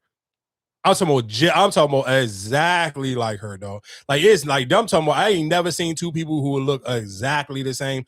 I'm talking about they look exactly the same, dog. Like anybody who watches WNBA and know who this girl is, and I'm talking about KWN. I swear to God, they look like. For people who don't know, if you know who KWN is, go on Google and Google Christian Bale for the Las Vegas Aces. I swear to God, they look like twins. Yeah, but again, Raising Kanan was cool. The last 3 episodes or 4 episodes in at this time, like the season cool. Like I guess the most impactful thing so far is one. I guess my question is, what the fuck did Jukebox pay the police pay the police officer for? What you like? What she ain't got the family alone. But leave them alone, and what you don't got no money to pay. Y'all ain't even the drug game for y'all right now is slow as hell. Who gonna pay for them? Even that like when they ended off where it's like you can't sit here and promise people and don't pay your bills. Like you jumped out there to offer to pay him, and now you ain't got no bread to pay him. Well, she'll bring it up to the father, or maybe that's why she got the little job. Like, that was confusing. Like what that to me? She ain't do nothing with it. Yeah, like what was like? I didn't understand what the purpose of that one was. Again, maybe just to see if it will work. If she can get somebody in her pocket. Yeah, I guess. I kind of want to just see how this one gonna play out. And the crazy thing is, I guess about this show is like for a fact, however it's gonna end, that Jukebox and Kane gonna live. Like that's the only thing I hate about like it's like a spinoff, but you're gonna throw back because you kind of like it don't leave no expense where that those two people gonna live because it's like. So realistically, you only got room for 2 people to kind of like the characters that we even care about left to die is either Rock or is Marvin. So unless Marvin go, he get real holy and change his life around. Yeah, that pastor doing a number on him right now. The pastor doing the number on him, and I ain't gonna lie, you think he gonna hit that white lady? I don't think so. I thought he was. I thought he was off the rip, though. I thought she was kind of throwing him some ribbon a little bit. Maybe he could have if he played his hand a little bit better. Maybe he didn't play his hand well enough to be able to crack her, but I definitely thought he was going to hit her. I ain't going to lie to you. And I was and the crazy thing is, y'all know I'd be super pro-black, but I was rooting for him to hit her. She wasn't a bad-looking white lady. I could, like, she had her little lip filler in or whatever. I'm like, I wouldn't be mad if Marvin go ahead and crack her cheeks real quick. It makes sense. And it would be on brand for Marvin because that's just his bag. He hit the white women, so it's kind of like, all right, that kind of be on point for him. You think they're going to figure out that Kanan killed the uncle? Nah, because nobody don't know, though. Only people know is him and Rock. I think they were kind of suspicious, right? Because they were like, you're not, they both of them, like, you're not kind of upset about it. Yeah, but I think, I feel like that family's so dark is kind of, maybe if their family already didn't have that dark energy and kind of so ruthless and cutthroat with each other off the rip, I think maybe it'll stand out a little bit more, but it's just kind of like, you over paying attention to their emotions because for Jukebox and for Marvin, y'all both are like super emotional, and Kanan and Rock, like their characters ain't never been emotional people in the first place for real. Like think about all the people that Kanan lost. No, because he was mad when Famous died. Yeah, I'm about to say Kanan has to act out. When Famous died, he was upset. But that was his first person. Shit, his girlfriend just got smoked last season. He was pissed about that too. Pissed, but he wasn't like Marvin and Jukebox. He showed emotion, but I think because they not a family no more. It ain't the same as, like I said, the dynamics are not. I feel like when Famous died, he was still very green, so that one kind of hit him a little bit different. And he didn't know he died until. Yeah, he dealt with all that shit a little bit different. He was even kind of sad when when he found out what was his other man that died in the season 1. Was it the one the mother killed? Yeah. Or had Lou killed. What's the little short nigga? I can't remember his name, but it just at those times I feel like Kanan, because Kanan was so green and he was so new to the game, like those things kind of got him very emotional. Where now it's kind of just not. It don't have that same effect on him anymore. So it's hard for me to sit here and expect for him to kind of look at certain things like that. Real quick, I guess back into some DMV news for people who are Ravens fans, but you live in the PG County area. Got a little bit of news for you. They do have open practice come August. What's going on, y'all? This is Soy Smith, and I have some exciting news for all Ravens fans, but particularly those that are from PG County. For years, y'all have been committed, fighting and clawing, and arguing with everybody all day about which organization is the best in the league. And your commitment to the Ravens will be rewarded because on August 1st, the Baltimore Ravens are practicing at the University of Maryland. Obviously, that's the best of both worlds for me, being a Terp alum and also a Raven. It means the world to bring those two together. And I'm excited, not only just for the fans, but for the kids. You had the opportunity to see one of the best organizations in pro football, and you had the opportunity to check out Maryland's flagship university, one of the best campuses in the world at the same time. What attending that will mean for a kid is something that you can't put words to. And it's something that I know we'll be bringing our kids out to experience it, because where else can you see the best of both worlds? So for Maryland, this is a huge win. And for the Ravens and Ravens fans in PG County, hey, Baltimore's coming. Peace. And again, real quick, while we're sitting here talking about it, because this is the 4th of July. By the time y'all listen to this is the 4th of July weekend. And the weather's going to be extremely hot. So I do want to sit here and just while they talking about the weather going on for people who, hell yeah, it's supposed to be like, I thought it's going to be raining. Fuck no, it's supposed to be like 103, 10. I want to say Thursday it start on 103. I want to play it right now for you. A serious situation is developing for Donald Trump's 4th of July celebrations in Washington, D.C., as Mother Nature is now expected to bring record-breaking heat to Washington, D.C. during Donald Trump's speech. These are the high temperature forecast for Friday. Before the 4th, 105 degrees. D.C. doesn't experience that heat. And then on the 4th of July itself, there's expected to be over 100-degree heat as well throughout the day. Now, why is this a very dangerous situation? Well, Trump expects people to be on the National Mall starting at 1:30 p.m. in the blistering heat all the way for for 10 hours until his record-breaking fireworks show concludes. Well, for 10 hours, including his speech, people are going to pass out and potentially even worse. Obviously, Mother Nature is not too happy with the fact that Trump is spending taxpayer dollars on this day to celebrate himself and give a speech and give his record-breaking fireworks show. But this heat is very serious, and people need to take it seriously, especially if you're going to be in Washington, D.C. for the 4th of July. I'll have more updates for you soon. As always, spread the word. See, now, the only thing I don't like about that shit, I mean, of course, and this comes from people who's just not actually from the DMV area. I'm not sitting here trying to take up for Trump, but don't make it seem like, nigga, it don't matter who the president is. 4th of July in D.C. is a big thing for out-of-town tourist people every year. It don't matter who the president is. That should be jam-packed. And people who got any common sense, if you are born and raised here, you know if you actually want to go down there, you get on the train or you don't take your ass down there. So I don't want to sit here and make it seem like the weather is going to be crazy, though. And that is one of the things. The 4th of July, probably I've said this a million times, is my favorite holiday, just off the strength of that I just love cookout food. But I'm looking at the thing now, Marcus. The percentage is low. I mean, of course, but in the area, it always kind of rain a little bit. I feel like that's because it's always 4th of July where it started doing some bullshit. A little rain, and especially because it's the weekend. They don't want you. It always act up. Yeah. But it's still the days. I mean, for Thursday, it's supposed to be. We'll start off on Wednesday. Well, basically Tuesday, it started in the 90s.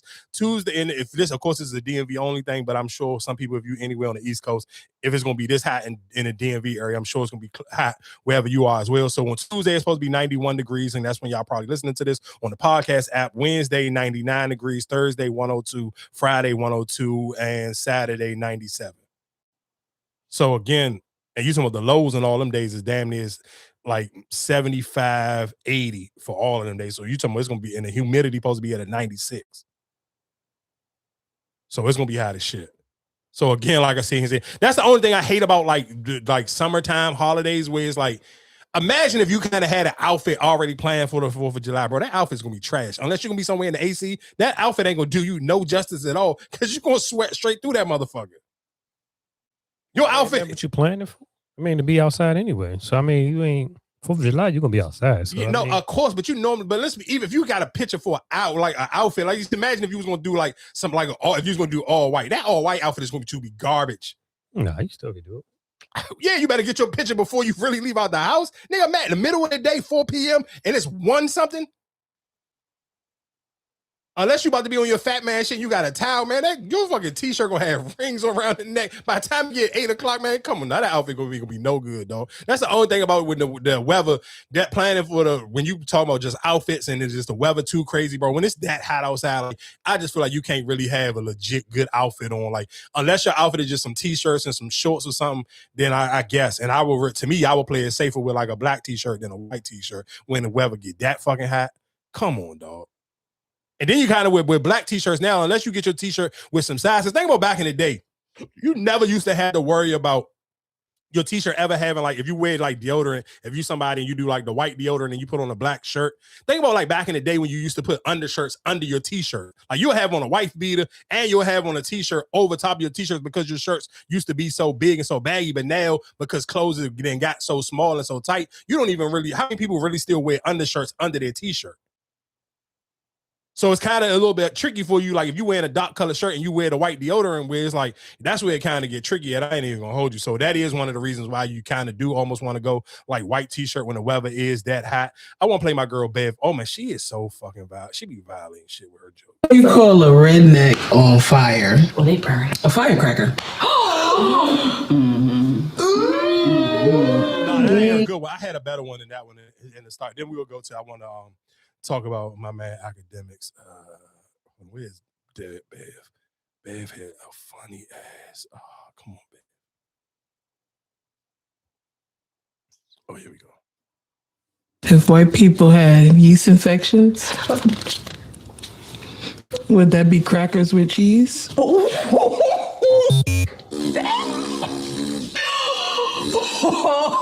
that's good. Her jokes be so fucking out of pocket, dog. Oh my God. Have y'all seen Obsession yet? Now, this is one of the movies that I can't wait to come on.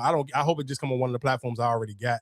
I do want to see this because this is something that people have been talking about a lot. This was a YouTube content creator who's been creating, you know, like their own little series and stuff on YouTube, and already been building himself a a fan base via YouTube. He put out a movie and he has one of the highest grossing movies of 2026. So have y'all heard about it? I heard about it. I heard people say it was really good. Yeah, I didn't even. But and the crazy thing is, I normally don't watch like breakdowns of movies. Like I feel like I watched this one girl on Saturday while I was working, and she did like a whole hour breakdown on that joint. I still want to see the movie, and she did a great ass breakdown where I kind of feel like I know exactly what the whole movie already gonna be like, but at the same time, I still kind of really just want to watch it just off the strength of. Let's go Oprah real quick because Oprah was kind of out of pocket. Ask for that information. We didn't need to know that information. We don't care. Whitney Houston is somebody that you just don't talk about in the black community if you're in touch. You don't talk about the Obamas. You don't talk about Whitney Houston. We sensitive about Michael Jackson. And you don't talk about the Kings. That's black royalty that you just don't talk about. We don't play about Whitney Houston. I know I don't. Because I don't care what her. Only thing I disagree. Maybe because it's Oprah. No, I'm about to say I kind of disagree. I'm about to say nigga. That's what I'm about to say. That's why I paused it. I would say people play with Whitney Houston name all the time. Like Whitney for the scene, say black people Oprah. Yeah, I think it's because it's Oprah, and I think people really don't like Oprah. People want to find any reason to get upset with Oprah. So people don't know. Of course, there's a little backstory. I guess Oprah was doing some little panel. And she basically was telling an old story about how Whitney Houston came on her show, and I guess she fell off the stage or some shit like that. And then of course, Whitney Houston family was upset there, like because if you stop people from putting out this information when it actually happened, why are you telling them now that she passed? But again, I mean, I don't maybe because I'm not a huge Whitney Houston fan, maybe that's the reason why I don't feel no type of way about it. But I done just heard people say worse shit about Whitney Houston, so I don't necessarily know if this story was like that crazy that that Oprah's supposed to get some type of backlash. But again, like you said, I think people just don't like Oprah no more, or just looking for a reason to just drag Oprah. I think that's the only reason why this story or this is even a conversation, because people that say way worse shit about Whitney Houston, like on the regular. Like I feel like you catch a comedian on the right night, you'll hear somebody say some crazy shit about Whitney Houston. Fall was we all have downfall. We all have had things that we're struggling. We all have people in our family that's struggling with addiction, and we have lost loved ones to addiction, whatever the case may be. But why would you bring stuff like that up? Why is it when it comes to you and Gail, right after Kobe Bryant died, Gail interviewed Lisa Leslie, if I'm not mistaken, was asking her about a sexual assault case that he was found innocent of. And the fact that y'all are so out of touch with the black community and been rich so long that you don't even know not to talk about certain things a certain kind of way. Because if you was really sincere and genuine about people not filming that stuff, then you might as well have told them to film, because you brought it up and aired it out anyway. I guess my question is just like, how long ago was that shit? Maybe I don't know. Maybe because I'm not a Whitney Houston fan. Maybe I just don't feel as upset about it. But I get what people are saying, where it's like, if you didn't want people, but then I think it's just different. Like for her to have to live the experience in real time, like if people would have put it out when they was recording it, then I kind of understand it. But then at the same time, it's like, she like, this shit ain't gonna change her legacy. Like this story is not gonna change with nothing about Whitney Houston. People who love Whitney Houston, they still gonna love Whitney Houston. Oprah telling this story is not gonna make people hate Whitney Houston. So I can't, again, like I said, I'm a little confused on this one. I guess let's talk about the lady, the New York lady who got fired for throwing the trash can real quick.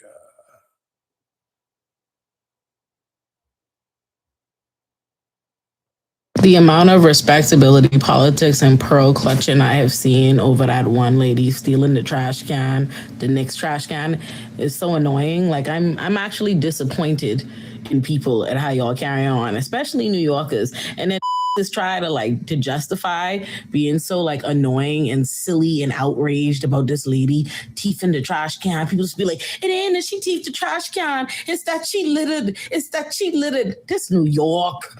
Like, I'm like, what you talking about, me? Like, y'all doing all this carrying on like the street don't be full up of trash. Relax.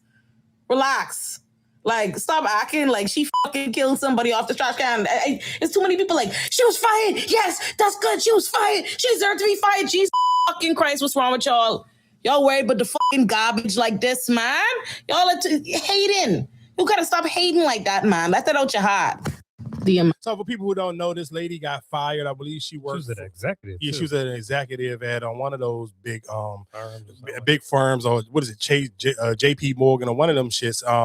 And she got fired for dumping out the trash can and stealing the trash can off of New York Street. It was a New York Knicks painted trash can. It was orange and blue, and it had like a New York Knicks sign on the trash can. And she took the trash and she dumped the trash out of the junk to take the trash can. If it was a recycling company, then cool. Yeah, like if she was if she was the face of the recycling company, you know, and she done, I can get that, but that's crazy. Because it ain't like it's a bad look on a company. You didn't even know. I don't get it. I don't understand why she got fired. That like I said, I get it. Like if she was the face of Green Thumb or something like that, and I would be mad. I'd be mad as shit if I lost my job off the street. No, you know how mad I would be if I lose my job for taking a fucking trash can. Because I want to say she took it back, didn't she? I wouldn't give it back though, especially after I lost my job. Fuck that, I'm keeping this shit. And why would you steal something with you? Like, you too grown to be stealing shit without a mask on. She got caught in the moment. Man, that's stupid. Because that's why I'm kind of surprised. Did they board up anything? Because I thought that would come along with, I guess in New York. It's a trash can though. No, I'm talking about like the stores and all. Like people probably would have been like they didn't do none of that. No. I don't think they knew niggas were gonna go like that, and it was too many police out there. Yeah. Okay. Yeah. I can't. Yeah, niggas definitely they boarded. Remember during the pandemic, they was jumping on the. No, I mean they was messing up cars, but yeah, I don't think they was gonna break into those stores. I've been playing these two. You know, it's so crazy. The first couple of times I was playing clips of this podcast, I didn't know that this was a mother and daughter until I heard them say it. When I was like, oh, that's why y'all got the same face. For some reason, I definitely thought they was like sisters or friends or some shit. Then I kind of really looked at it after I heard them say it. Now you can't unsee that they mothers and daughter. My girlfriend is sharing a tent with a single guy on a 4-day backpacking trip. Just the two of them sharing a tent without any service, and I found out just before they left. Oh no. Good Lord. Oh no. I, 33 male, have been dating my girlfriend, 29 female, for just 8 months now, and things have been going very well, though a little bit rocky to start. Regardless of the rockiness, she has always been extremely communicative, thoughtful, and loyal. Anyways, she had a backpacking trip planned. I'm pretty sure I was invited, but can't remember exactly. This backpacking trip is 4 days, off trail, and 0 service. She left this morning very early, and as we were going to bed last night, it turns out she's only going with one guy who I had never met before. And he is also single. What? They are sharing a tent together in different sleeping bags. She said it was to save weight, so they both didn't have to carry tents. She's been backpacking with him before, but always with other people. She said she trusts him fully and that he would never make any sort of move. Okay. My initial concern was about her safety with him, and if anything were to happen between them, or the potential danger she could be in if he makes advances that she refuses. I was quite surprised by this and told her I'm not exactly sure how I feel. I told her that if I met the guy in the morning when he picked her up, then hopefully that would appease me. I wake up, walk her to the car, meet the guy, and the guy can't even look at me in the eyes. He can barely say a word to me, and I got completely bad vibes from him. Perhaps it was him being nervous meeting her boyfriend, but I'm not entirely sure. After they leave, I message her saying this and that I don't really feel good about his intentions. She assures me that he's fine and maybe he was just nervous because he's pretty mild-mannered generally. A couple of hours later, as I wake up and my mind clears up, I start thinking about things and realize I'm mostly hurt and confused by the fact that she hadn't mentioned anything prior. Right. I've never been the jealous type and have been pretty chill about things up until this point. But sharing a tent or bed or anything of the sort is always a topic that is touchy with many couples. So the fact that she didn't bring up anything until it's already too late was very difficult for me. We even have weekly check-ins to bring up how we're feeling about the relationship and to bring up things like this, but this never came up. Okay. This was all happening right as she was losing service. She was extremely apologetic, feels awful about everything, and admitted she messed up. She said they tried inviting other people and didn't really fully realize that it was just the two of them. She said things kind of snuck up on her. The situation didn't really conclude before she lost service. She's always been honest, trustworthy, but I'm still extremely uncomfortable with this whole thing. How do you recommend I deal with this situation when she gets back? And is there anything you can recommend I do in the meantime to ease my nerves? Wow. I'm going to go ahead and give her a red flag for that one. Yeah. That was bad. Yeah. That was really bad. Red flag for her. And I'd like to say a green flag for him because the first thing he mentioned was not the fact that he might have been jealous. It was the fact. Hey, dog, let me say something. For all the niggas who sit here and keep wanting to bang that I ain't jealous and I'm not insecure, that shit is stupid, dog. I don't listen to what I'm saying. And I've been trying to not cuss as much, but I'm going to cuss right now. I don't give a fuck. If I'm in a relationship and I sit here and actually love you, I'm going to be jealous and I'm going to have some form of insecurity. Ain't no way on God's green earth I'm letting my girl go on no goddamn hiking trip and share a tent with a nigga. Not a bed, not a living room, not an Airbnb, but a fucking tent. Ain't nothing more romantic and more sexual than a motherfucker sharing a tent. And who the hell is on the BET Awards making fucking Tiana Taylor ball out tear like this? What the fuck is going on? But yeah, that man, come on, stop, dog. Like, what the fuck are we talking about? You going on a camping trip with another nigga, y'all gonna share a tent together? A tent? You know how big? Oh, fuck how big. Do you know how small a tent is? This means when y'all sharing not that. All of them. Not now. What you mean? I'm telling you, them joints now.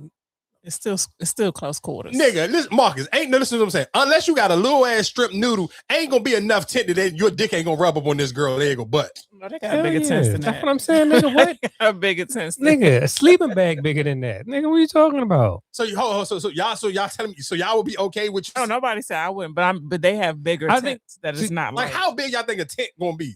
Oh, you be surprised, don't we? They have family size tents. Yes, they have tents with people putting couches and all that. You remember on the damn what's name Coachella shit when we was talking about people and they was in tents.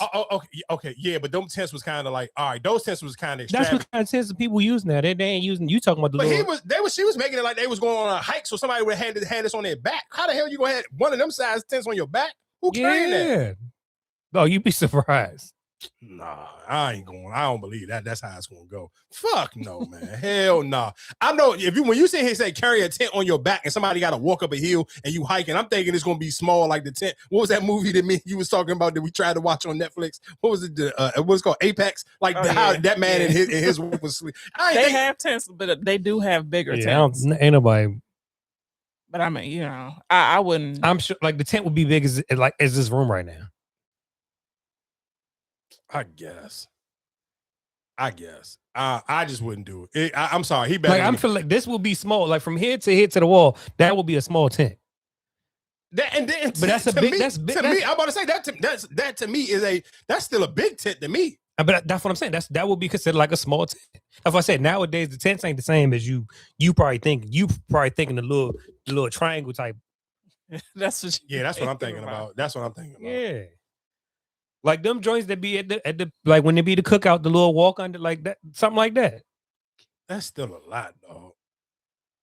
I mean, either way, like it's still too up. I think niggas be trying too hard to hit the I'm not insecure, I'm not the jealous boyfriend shit. Nah, dog. So cool. your concern would be them doing something, not her safety. Like, yeah, I wouldn't be thinking about the safety shit. The safety thing would be the last thing on my mind. I think the safety would probably be. Nah, the only safety I'm thinking about is a nigga putting some dick in my girl. I ain't thinking about something like what are you gonna do? What you? If he do something else worse to you than that, then I mean that shit on you. I ain't dead. Fuck, I ain't going to jail. I don't give a fuck. That was your problem. I'm worried about you cheating on me. I'm worried about you waking up with a late night Woody on your back. Like, nah, dog. What the fuck are we doing? Like what? To think about what we sitting here saying. Even if the fucking tent was the size of this room. Y'all don't have nothing. You in the woods. You wherever you at. And what else y'all gonna do? You don't got nothing to do but be intimate. Ain't no what y'all gonna play some music off your phone? How you gonna charge your phone back up? He just sit here and said he texting her and she losing service. So that means you ain't got no fucking service to watch no YouTube, listen to no podcast. You can't run your Netflix. You can't do shit. Y'all just in each other's space. Just hiking, like go whatever they do. Walking, little boat ride, you know. All of that sound too intimate. That you be doing with a nigga that's not your boyfriend. And then you got the audacity to sit here and tell me about it the last minute. So you breaking up with her? Man. She got. You got to do something. I can't just you wouldn't have been able to go. Fuck that. I would have started up a big enough argument that you would, if you felt comfortable to still sit here and go, then yeah, we cool. And I mean, you don't give a fuck about this relationship because I'm not about to sit here and be the nigga. You sit here and walk her to the car and just let her get in the car with this nigga. Why you don't go?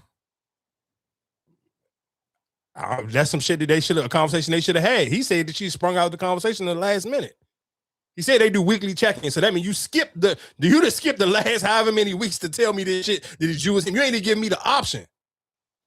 And that is one of the things for men. If you sitting here off the I'm not a jealous, insecure type, but nigga, you gotta know that whatever your girl is really into, you do realistically. Now, if you the certain type of nigga, I don't want to go nowhere, I don't want to do shit, then you leave that Pandora's box open to sit here and allow her to do things with other people. Because you can't, if she asks you to do it first and then you say no, you can't is be it just them? mad. Is nobody else? It said nobody else ain't going.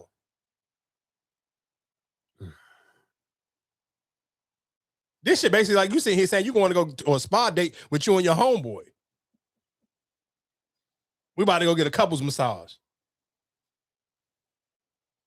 The fuck are we doing? Nah, man. That's crazy as shit. The fact that he mentioned he was worried about her safety. Correct. So I can understand both. And to me, again, that's some bullshit. That again, as men, I understand y'all don't be wanting to be called sassy. You don't want to be called insecure. But if you really love that girl, fuck all that shit people gonna call you. You don't give a fuck about her safety, dog. Don't you could have left that shit out. Who gives a fuck? What the fuck was you gonna do if she would have went with 20 people? Whatever you felt like was gonna happen to her with one person can happen with 20. I just played y'all a clip a fucking hour ago of a lady sitting here with her dog getting chased by a grizzly bear. So you go in the woods to do anything. I don't give a fuck how many people there or you got a wild animal with you or a dog with you. Safety is gonna be safety regardless. So that don't sit here and make it seem like, oh, it's just because it's him and her. Because if it was him, her, and 6 other people, whatever he was going to do to her, he could still do that to her.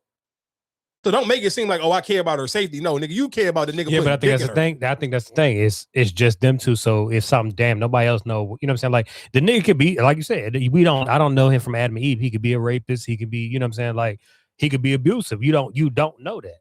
So that's when you say yeah, or safety, I'm like, well, I don't know this nigga. Like, all right, cool. Like, all right, I'm going with Mike. All right, yeah, we didn't play. All right, I know. Yeah, but guess what? My thing will be is, well, obviously she feel like she know him enough that she cool with it, and she was cool enough with it to sit here and not tell me about it. So now you really pissing me off. You absolutely, I don't know him. You don't know him, but she know him enough to sit here and keep it a secret and for her not to tell you until the very last minute. So she feel comfortable enough to go sleep in the tent with this nigga by herself. And when she found out it was other people who canceled and didn't want to go with them and it was just them two, she didn't cancel the trip. You ain't paid. This ain't a vacation. Bitch, you ain't paid for shit. You could have canceled this shit, but you still wanted to go. And this nigga's a sucker for writing into a fucking podcast and not putting his foot down. The fuck are we talking about? Because you want to seem like the cool nigga. I ain't jealous. I'm not, man, fuck all that. If you love that bitch, you better be jealous. You better be insecure and be able to crash out behind your girl. Fuck, y'all niggas be trying to be too cool because all these fucking stereotypes that social media gave y'all niggas. I rap, man, shout out to LaVar Ball and his women. You ain't gonna make it in 30 years if you playing pussy like this. Ain't no way in hell I'm not gonna say nothing to my girl sitting here about to go into the woods with another nigga, man. Come on, dog. What happened?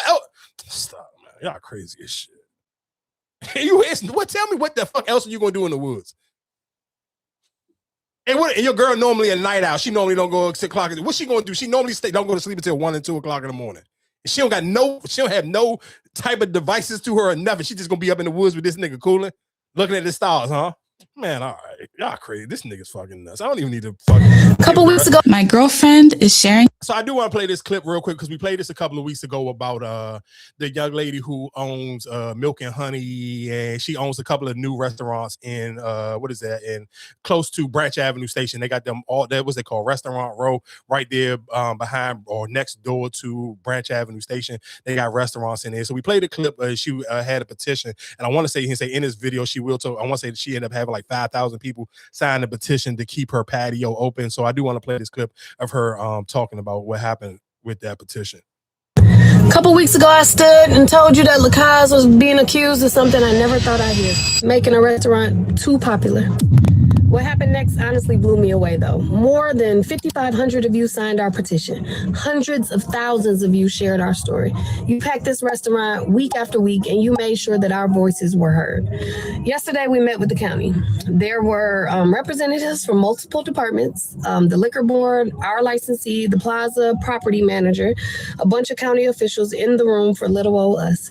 And I walked away feeling like we didn't get absolute clarity, but we did get an absolute answer to using our entertainment license for a DJ on our licensed patio.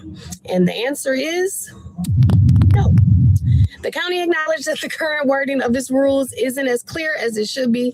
And they also explained that moving forward, their position is that entertainment belongs inside the licensed establishment unless a separate approval is obtained for outdoor entertainment. They also told us they intend to make those rules clearer so businesses aren't left guessing like we were. So where does that leave us? According to the county, there is absolutely no music allowed on patios in Prince George's County, even with an entertainment license. You can be licensed to serve food and drink on the patio, but you may not play music or have a DJ. This means Lacage will continue to try to do what we've always tried to do. Follow the rules, be good neighbors, and create an amazing experience for our guests. We will still have live entertainment, including DJs sometimes. It's just moving indoors. And because our windows open to the patio, you'll still hear the music, feel the energy, and enjoy the vibe that makes Lacage so special that we got all this attention. Now, our lease dispute with the landlord, that's a separate matter. And unfortunately, that continues. We just got another notice from the landlord's attorney with an updated notice of default, and we'll address that through the proper channels. He's still trying to get rid of us, but our focus remains exactly where it's always been, serving this community with great food, great service, and great hospitality. From the bottom of my heart, thank you. You reminded us what community looks like. You reminded us why we do this in the first place, and because of you, Lacage isn't going anywhere just yet. We'll see you inside, though. I guess my only question I wonder now is, especially because, I mean, she's done this so many different times with so many different restaurants, and she's very successful with this. I know that they are normally in shopping centers. I wonder, does this, especially, I guess, having this situation with the landlord and stuff, I wonder, does this make her want to kind of find a space or maybe a location where she can kind of like, it'll have a little bit more open space where, I guess, somewhere, like, let's say, I guess, like in Upper Marlboro, somewhere where maybe like, a little bit off, a little bit. Confused. All their joints been small. So what was it? Because even the one in College Park, it ain't. Yeah, they all they're definitely all in small locations. Shit, when they was in Bellsville, right up the street from it, that joint was like a damn like this.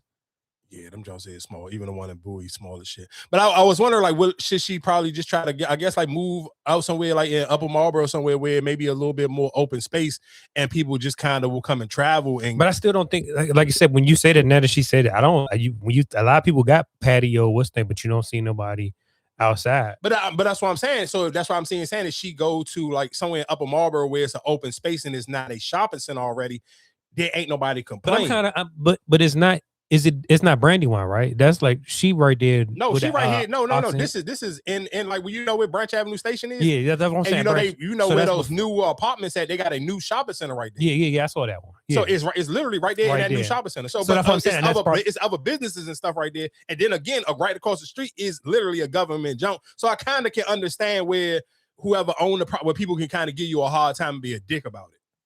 If it was further, like you maybe like if she was probably out Waldorf, it wouldn't be, because like I said, that's PG County, and PG County. No, even if you was in PG County, but maybe if it was somewhere like on the outskirts a little bit, like let's sit here and say like what was the man Slim who was doing his jump right there in he was doing his jump in the middle, like he was popular doing the pull-up, so he was doing like a little. Did he have a food truck at one time? The Balls Crab nigga? Crab Balls. Yeah, what's his name? That's our Brandywine. Yeah, that's my point. But if she had a jump out there where, I mean, again, that's what I'm saying. I think it's different though. That's not considered PG County. Shit, right? Brandywine, PG County.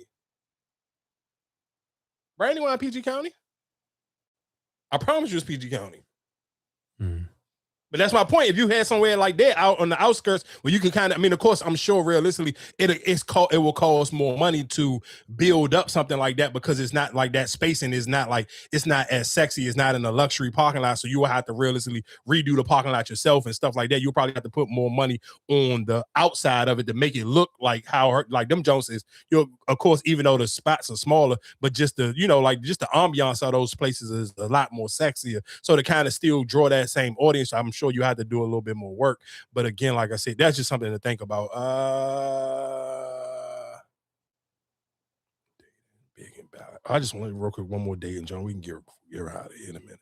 Navigating the dating realm as a fat woman can be very discouraging sometimes. Here are some things that men have blatantly said to me in person, via Hinge, and also like via phone. Real quick, so I hate when people do this shit with their voice, but just so for people who can't hear or understand what I'm about to play, this is a clip of a lady who's about to sit here and talk about how it was for her dating while she was big. I can't really, I guess she lost a lot of weight, so she kind of just reflecting on her dating past when she was big and how she getting treated now. Text. No exaggerations, no paraphrasing. This is exactly what has been said to me over the years. You kind of never forget stuff like that. Anyway, let's get into it. First up, there was this guy that I went to high school with. He was a year ahead of me, and I actually never saw him after my freshman year. He and I would talk a lot on MySpace, right? MySpace was a thing. Yes, I'm an old hoe. I'm a millennial. Okay, MySpace was popping. Okay, when I was in high school. Anyway, so he would send me messages like, you know, every day we'll talk like all the time. It'll be like lighthearted, fun, funny stuff, like jokes or whatever, right? Mind you, I didn't like him in that way, right? He was just like somebody that was like cool that I would chat with on MySpace, no different from when we used to chat with people on AIM. So one day I get a message from him and he says, "Can I ask you a question?" And I'm like, "What's up?" He's like, "Why are you so fat?" Verbatim. "Why are you so fat?" Question mark. If I could access MySpace right now, I would show y'all the screenshots. And so he had me shook. So I literally was like trying to process, one, why are you asking me this? Where is this coming from? And then how do I answer this question? Like what kind of answer are you expecting? So I guess I was taking too long to reply. So his next message to me was, "You're a really pretty girl and you're really cool, but I can't make you my girlfriend unless you lose weight."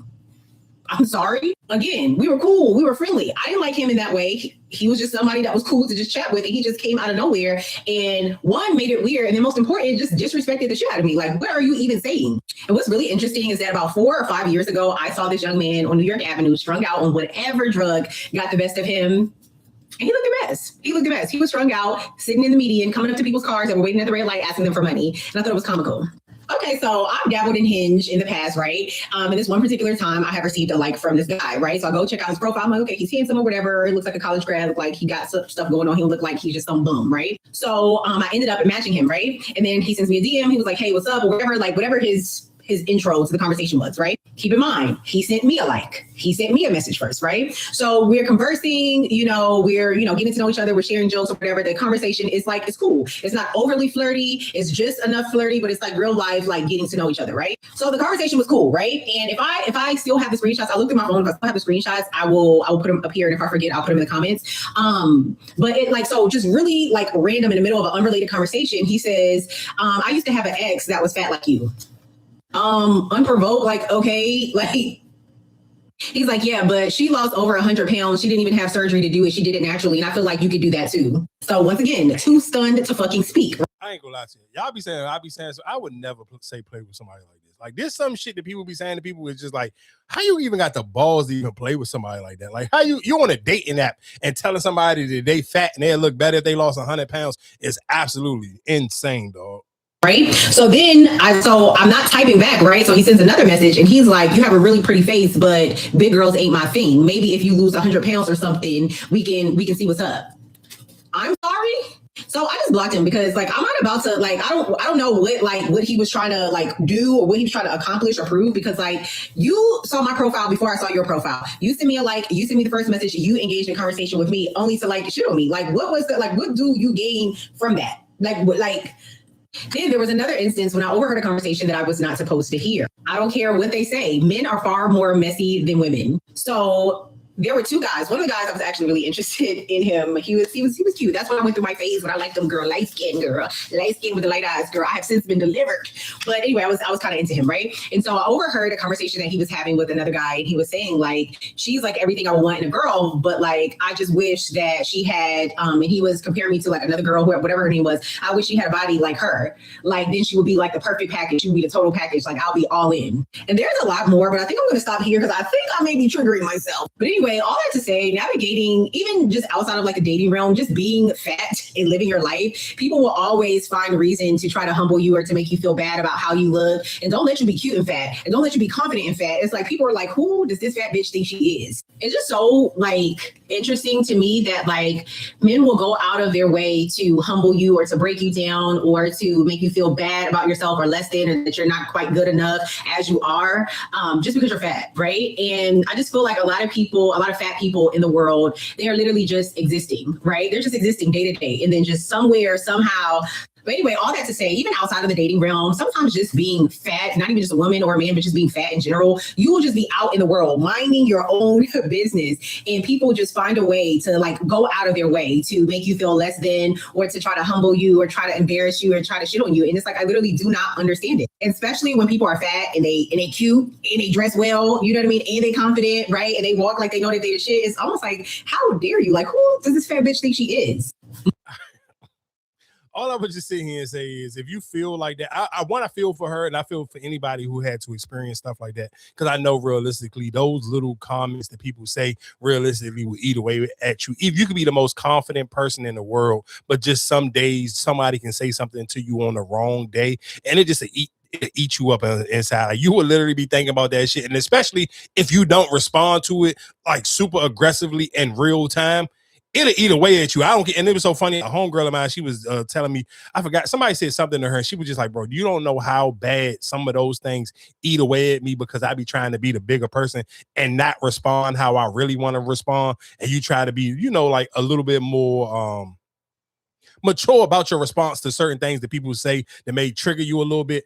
And I ain't gonna lie to you, trying sometimes being a bigger person, that shit will eat away with you for days on days end. So if you are somebody and you kind of have your own insecurities, be careful on who you try to open up to and who you try to date, because it is dating world is still very cruel out here, and people will say certain shit that will trigger you and make you really want to crash out. Or even if you don't crash out, it will make you sit here and add on to your own insecurities that you may already be fighting with on your own. So it's just something you kind of want to be a little bit conscious of, and or maybe something that may want to help you use to motivate yourself to even lose a couple of pounds, or sit here and kind of get your wardrobe or whatever may be together to kind of get you out there to want to start dating again properly, so people can treat you a different way. And especially if you feel like people treating you crazy just because you may be fat, or you may just be 20 pounds heavier than you used to be when you felt like you was in your prime and dating, well, then just lock in and lose the 20 pounds. Don't sit here and don't give people the room to kind of shit on you when you know for a fact all you really need to do is lock in and lose 20 pounds. Like, I'd rather you sit here and say, I'm going to stay single for 2 or 3 months,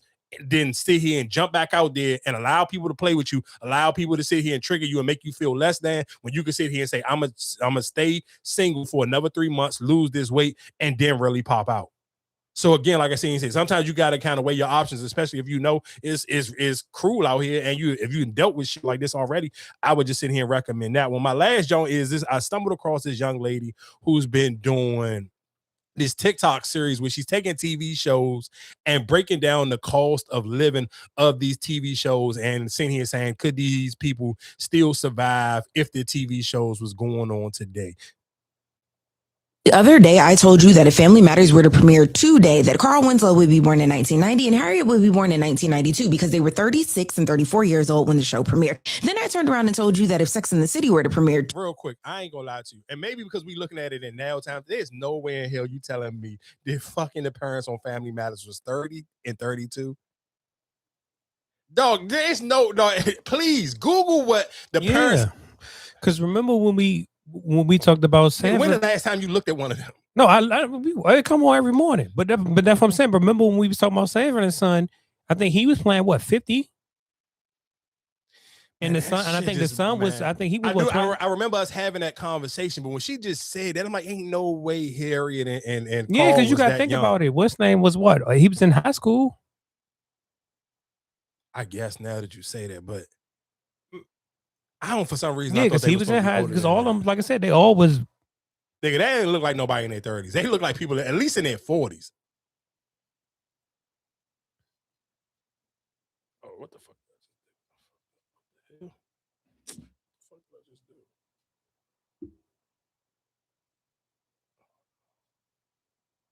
Today that Carrie Bradshaw would be born in 1994 because she was 32 years old when the show premiered. I broke down what they did for a living and asked, could you afford to live their lifestyle in today's economy? From there, we did a bunch of other shows, but today we are doing the most requested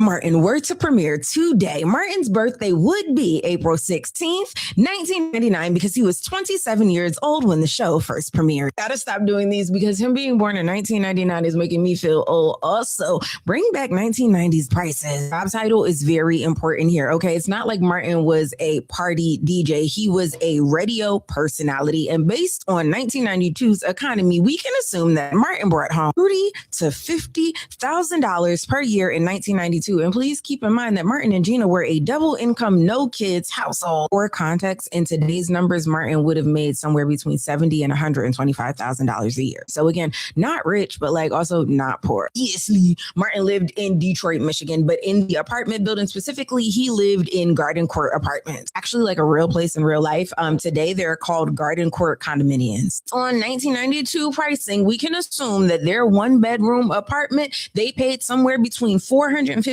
and $600 a month for rent. Let's bring it to today's numbers. In my mind, if Martin were to premiere today, we would be watching like Charlemagne the God at the beginning. And I know y'all got y'all issues, but again, Charlemagne the God he's really true to the radio game. Did you know that when he first started for Wendy Williams for 18 months, he worked for free? Yeah. So if this were to premiere today, in my opinion, I think that Martin would be making somewhere between $70,000 and $125,000 a year based on 2026 numbers. If we keep Martin at the same apartments, the Garden Court condominiums, we can assume that his rent is going to be now somewhere between $1,300 a month and $3,500 a month. Again, not bad based on the numbers. And double income, no kid. Before y'all start, that's not enough money. That's not enough money. We have to remember that Martin grew to be successful. So that's why the big range, we have to leave space for that.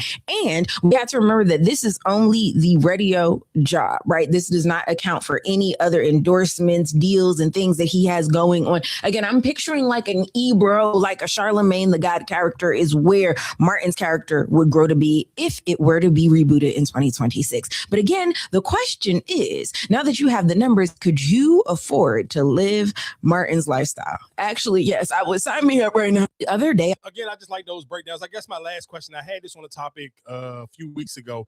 If you go to a cookout this weekend and you bring a bottle of liquor, right? And nobody touches the bottle of liquor, didn't get open at all. Do you leave the bottle of liquor there or do you take it with you? You take it back home after the cookout over. You bring it for the people. Like whatever bottle of liquor, your choice, you bring it, you put it down on the table.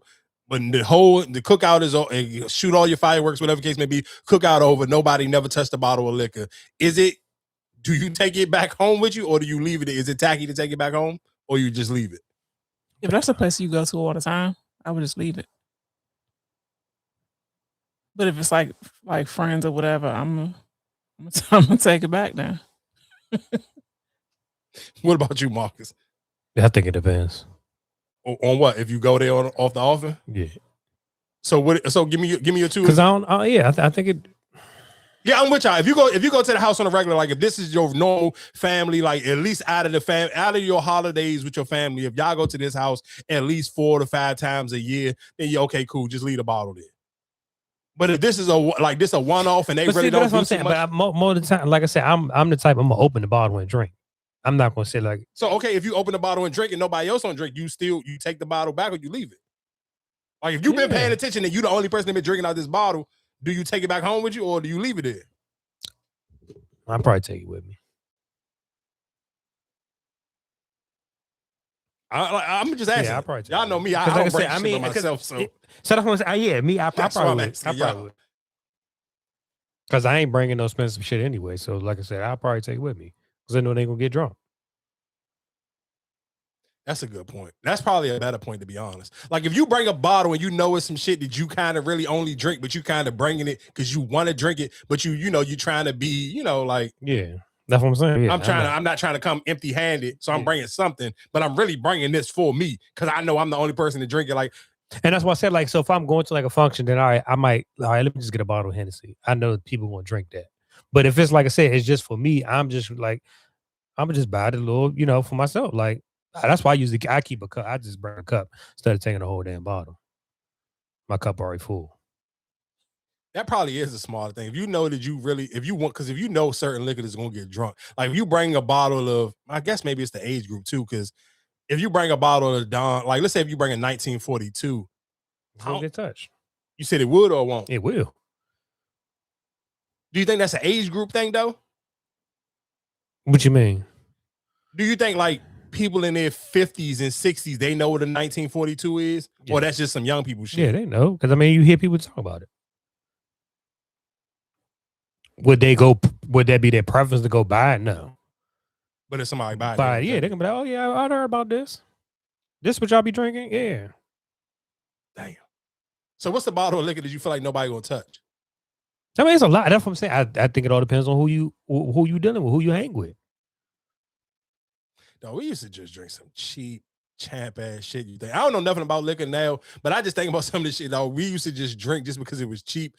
Fucking what's that shit that this 3-6 Mafia made cool? What's that shit? What was that shit called? It was a brown liquor Parmesan. Yeah, but some people still. That's what I'm saying. I think it's on a preference too. People still drink Parmesan for real. Hell yeah.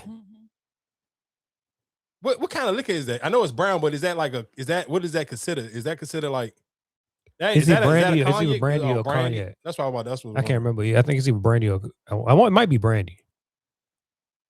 I feel like if you still drink Parmesan, you probably really like a unk for real though. Like you probably got a drinking problem.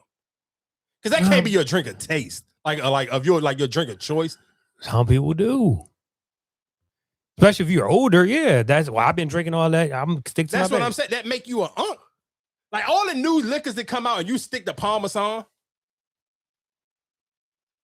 Preference. Or you stick to Everclear. Like certain shit is cool when you young. You ain't got no money for real. You don't know no better. You gonna just drink some bullshit. But you sit here saying I'm 40-something years old and that's what my still gonna be my go-to some shit that I noticed I ain't got no business drinking. Like, no, we used to think about it. We used to buy that big ass bottle of gin because it was $18. I don't even know what people still buy it. That single gin, people still buy that. They got different flavors. What kind of liquor is that? What is that? What's that? Is that gin? Gin. Oh, so that's his own thing. It's not like Ciroc or nothing like that. Mm-hmm. No, it's gin. Yeah. Ciroc is vodka. Vodka. So gin is just gin. Yeah. That's you got gin and juice. It's different types of it, like different brand, But I don't know, just for some reason, something when that shit that cheap, just something tell me that you shouldn't be drinking that shit. Like it's a reason why it's that cheap. That's a reason why they probably buy it. Yeah, and if you trying to fuck your liver up and you trying to go the cheapest route, that's some unk shit. Like if you're gonna fuck your liver up, at least treat yourself. Don't cheat yourself. Like damn. But shit, it would probably be more stepped on. You just got a name on it. A lot of them joints just got a name on it. See, I don't drink enough that I can't even give you no real. I can't even sit here and say because I don't know. But I'm just sitting here saying if I'm thinking of like Parmesan, I'm thinking about like the shit Shannon Sharp be promoting. Like yeah, but okay, take that for example. Like people, they only gonna get it because of Shannon Sharp. But you wouldn't say, well, I'm gonna take this over Hennessy or Douce. I'm only buying it because it's Shannon Sharp, and you're gonna pay more anyway. Yeah, I guess. I said, I think it's just who's the because shit. Look how popular Ciroc was, right? You wouldn't see a bottle of Ciroc now. You will see Tito's, but to people, probably Tito's is cheaper than Ciroc. Which one get you? Which one? I don't even know why people choose the liquors that they choose. So I can't even ask. I guess which one is a more smoother drink? I guess is that what they choosing for? Which one? Everybody got different preferences on why they drink what they drink. Yeah, well, I guess if you're listening to this, please, if you are going to drink and it is the 4th of July weekend, please drink responsibly. Don't drink and drive. Like, share, and subscribe. We back here each and every Tuesday. Yeah, please, y'all cool. I ain't even gonna tell you to be safe with the fireworks because by the time y'all stop getting off with the fireworks, I'm taking my black ass in the house, dog. I'm cool. Like that is one of my favorite things I pray about for all y'all because then they gonna shoot all weekend. It's Saturday. It's Saturday. They're gonna start Friday night. I feel like some areas they already started like last week, but yeah, again, like I said, be safe. Be safe. Did they do like Juneteenth was like fireworks and stuff like that during that time? I remember at one point. I think like when the the first 2 years that was a thing.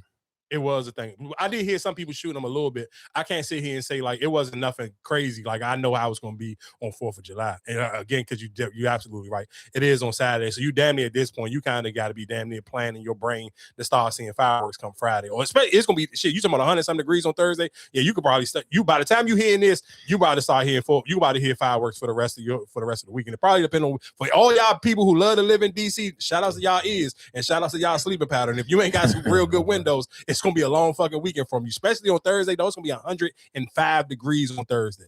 You're not going to hear nothing but fucking fireworks as soon as it get dark outside. Are they pushing out them curfews and stuff? Them 4th of July? I doubt it. Because y'all think about it, how you gonna really? Because now you can kind of make it really some racist shit because all them little white kids gonna be outside all night. Yeah, I wonder if they enforcing it. Because how you gonna enforce it, and where you gonna enforce it at? And the crazy thing is, I guess around 4th of July, like the kids ain't really like they gonna hang in their own neighborhoods. You ain't running to the goddamn. Maybe you ain't hell no. Because you can hang in your own neighborhood for this. So again, like I said, please be safe. Be very careful on how you move around during this weekend because this is one of them weekends where people can kind of throw a couple of little gunshots in between all the fireworks going off. So again, like I said, like, share, and subscribe. If you're listening to this on a podcast app and just you got some comments that you want to leave, please go to the YouTube channel and drop it on the YouTube comments. Again, like I said, we'll holler at y'all next week.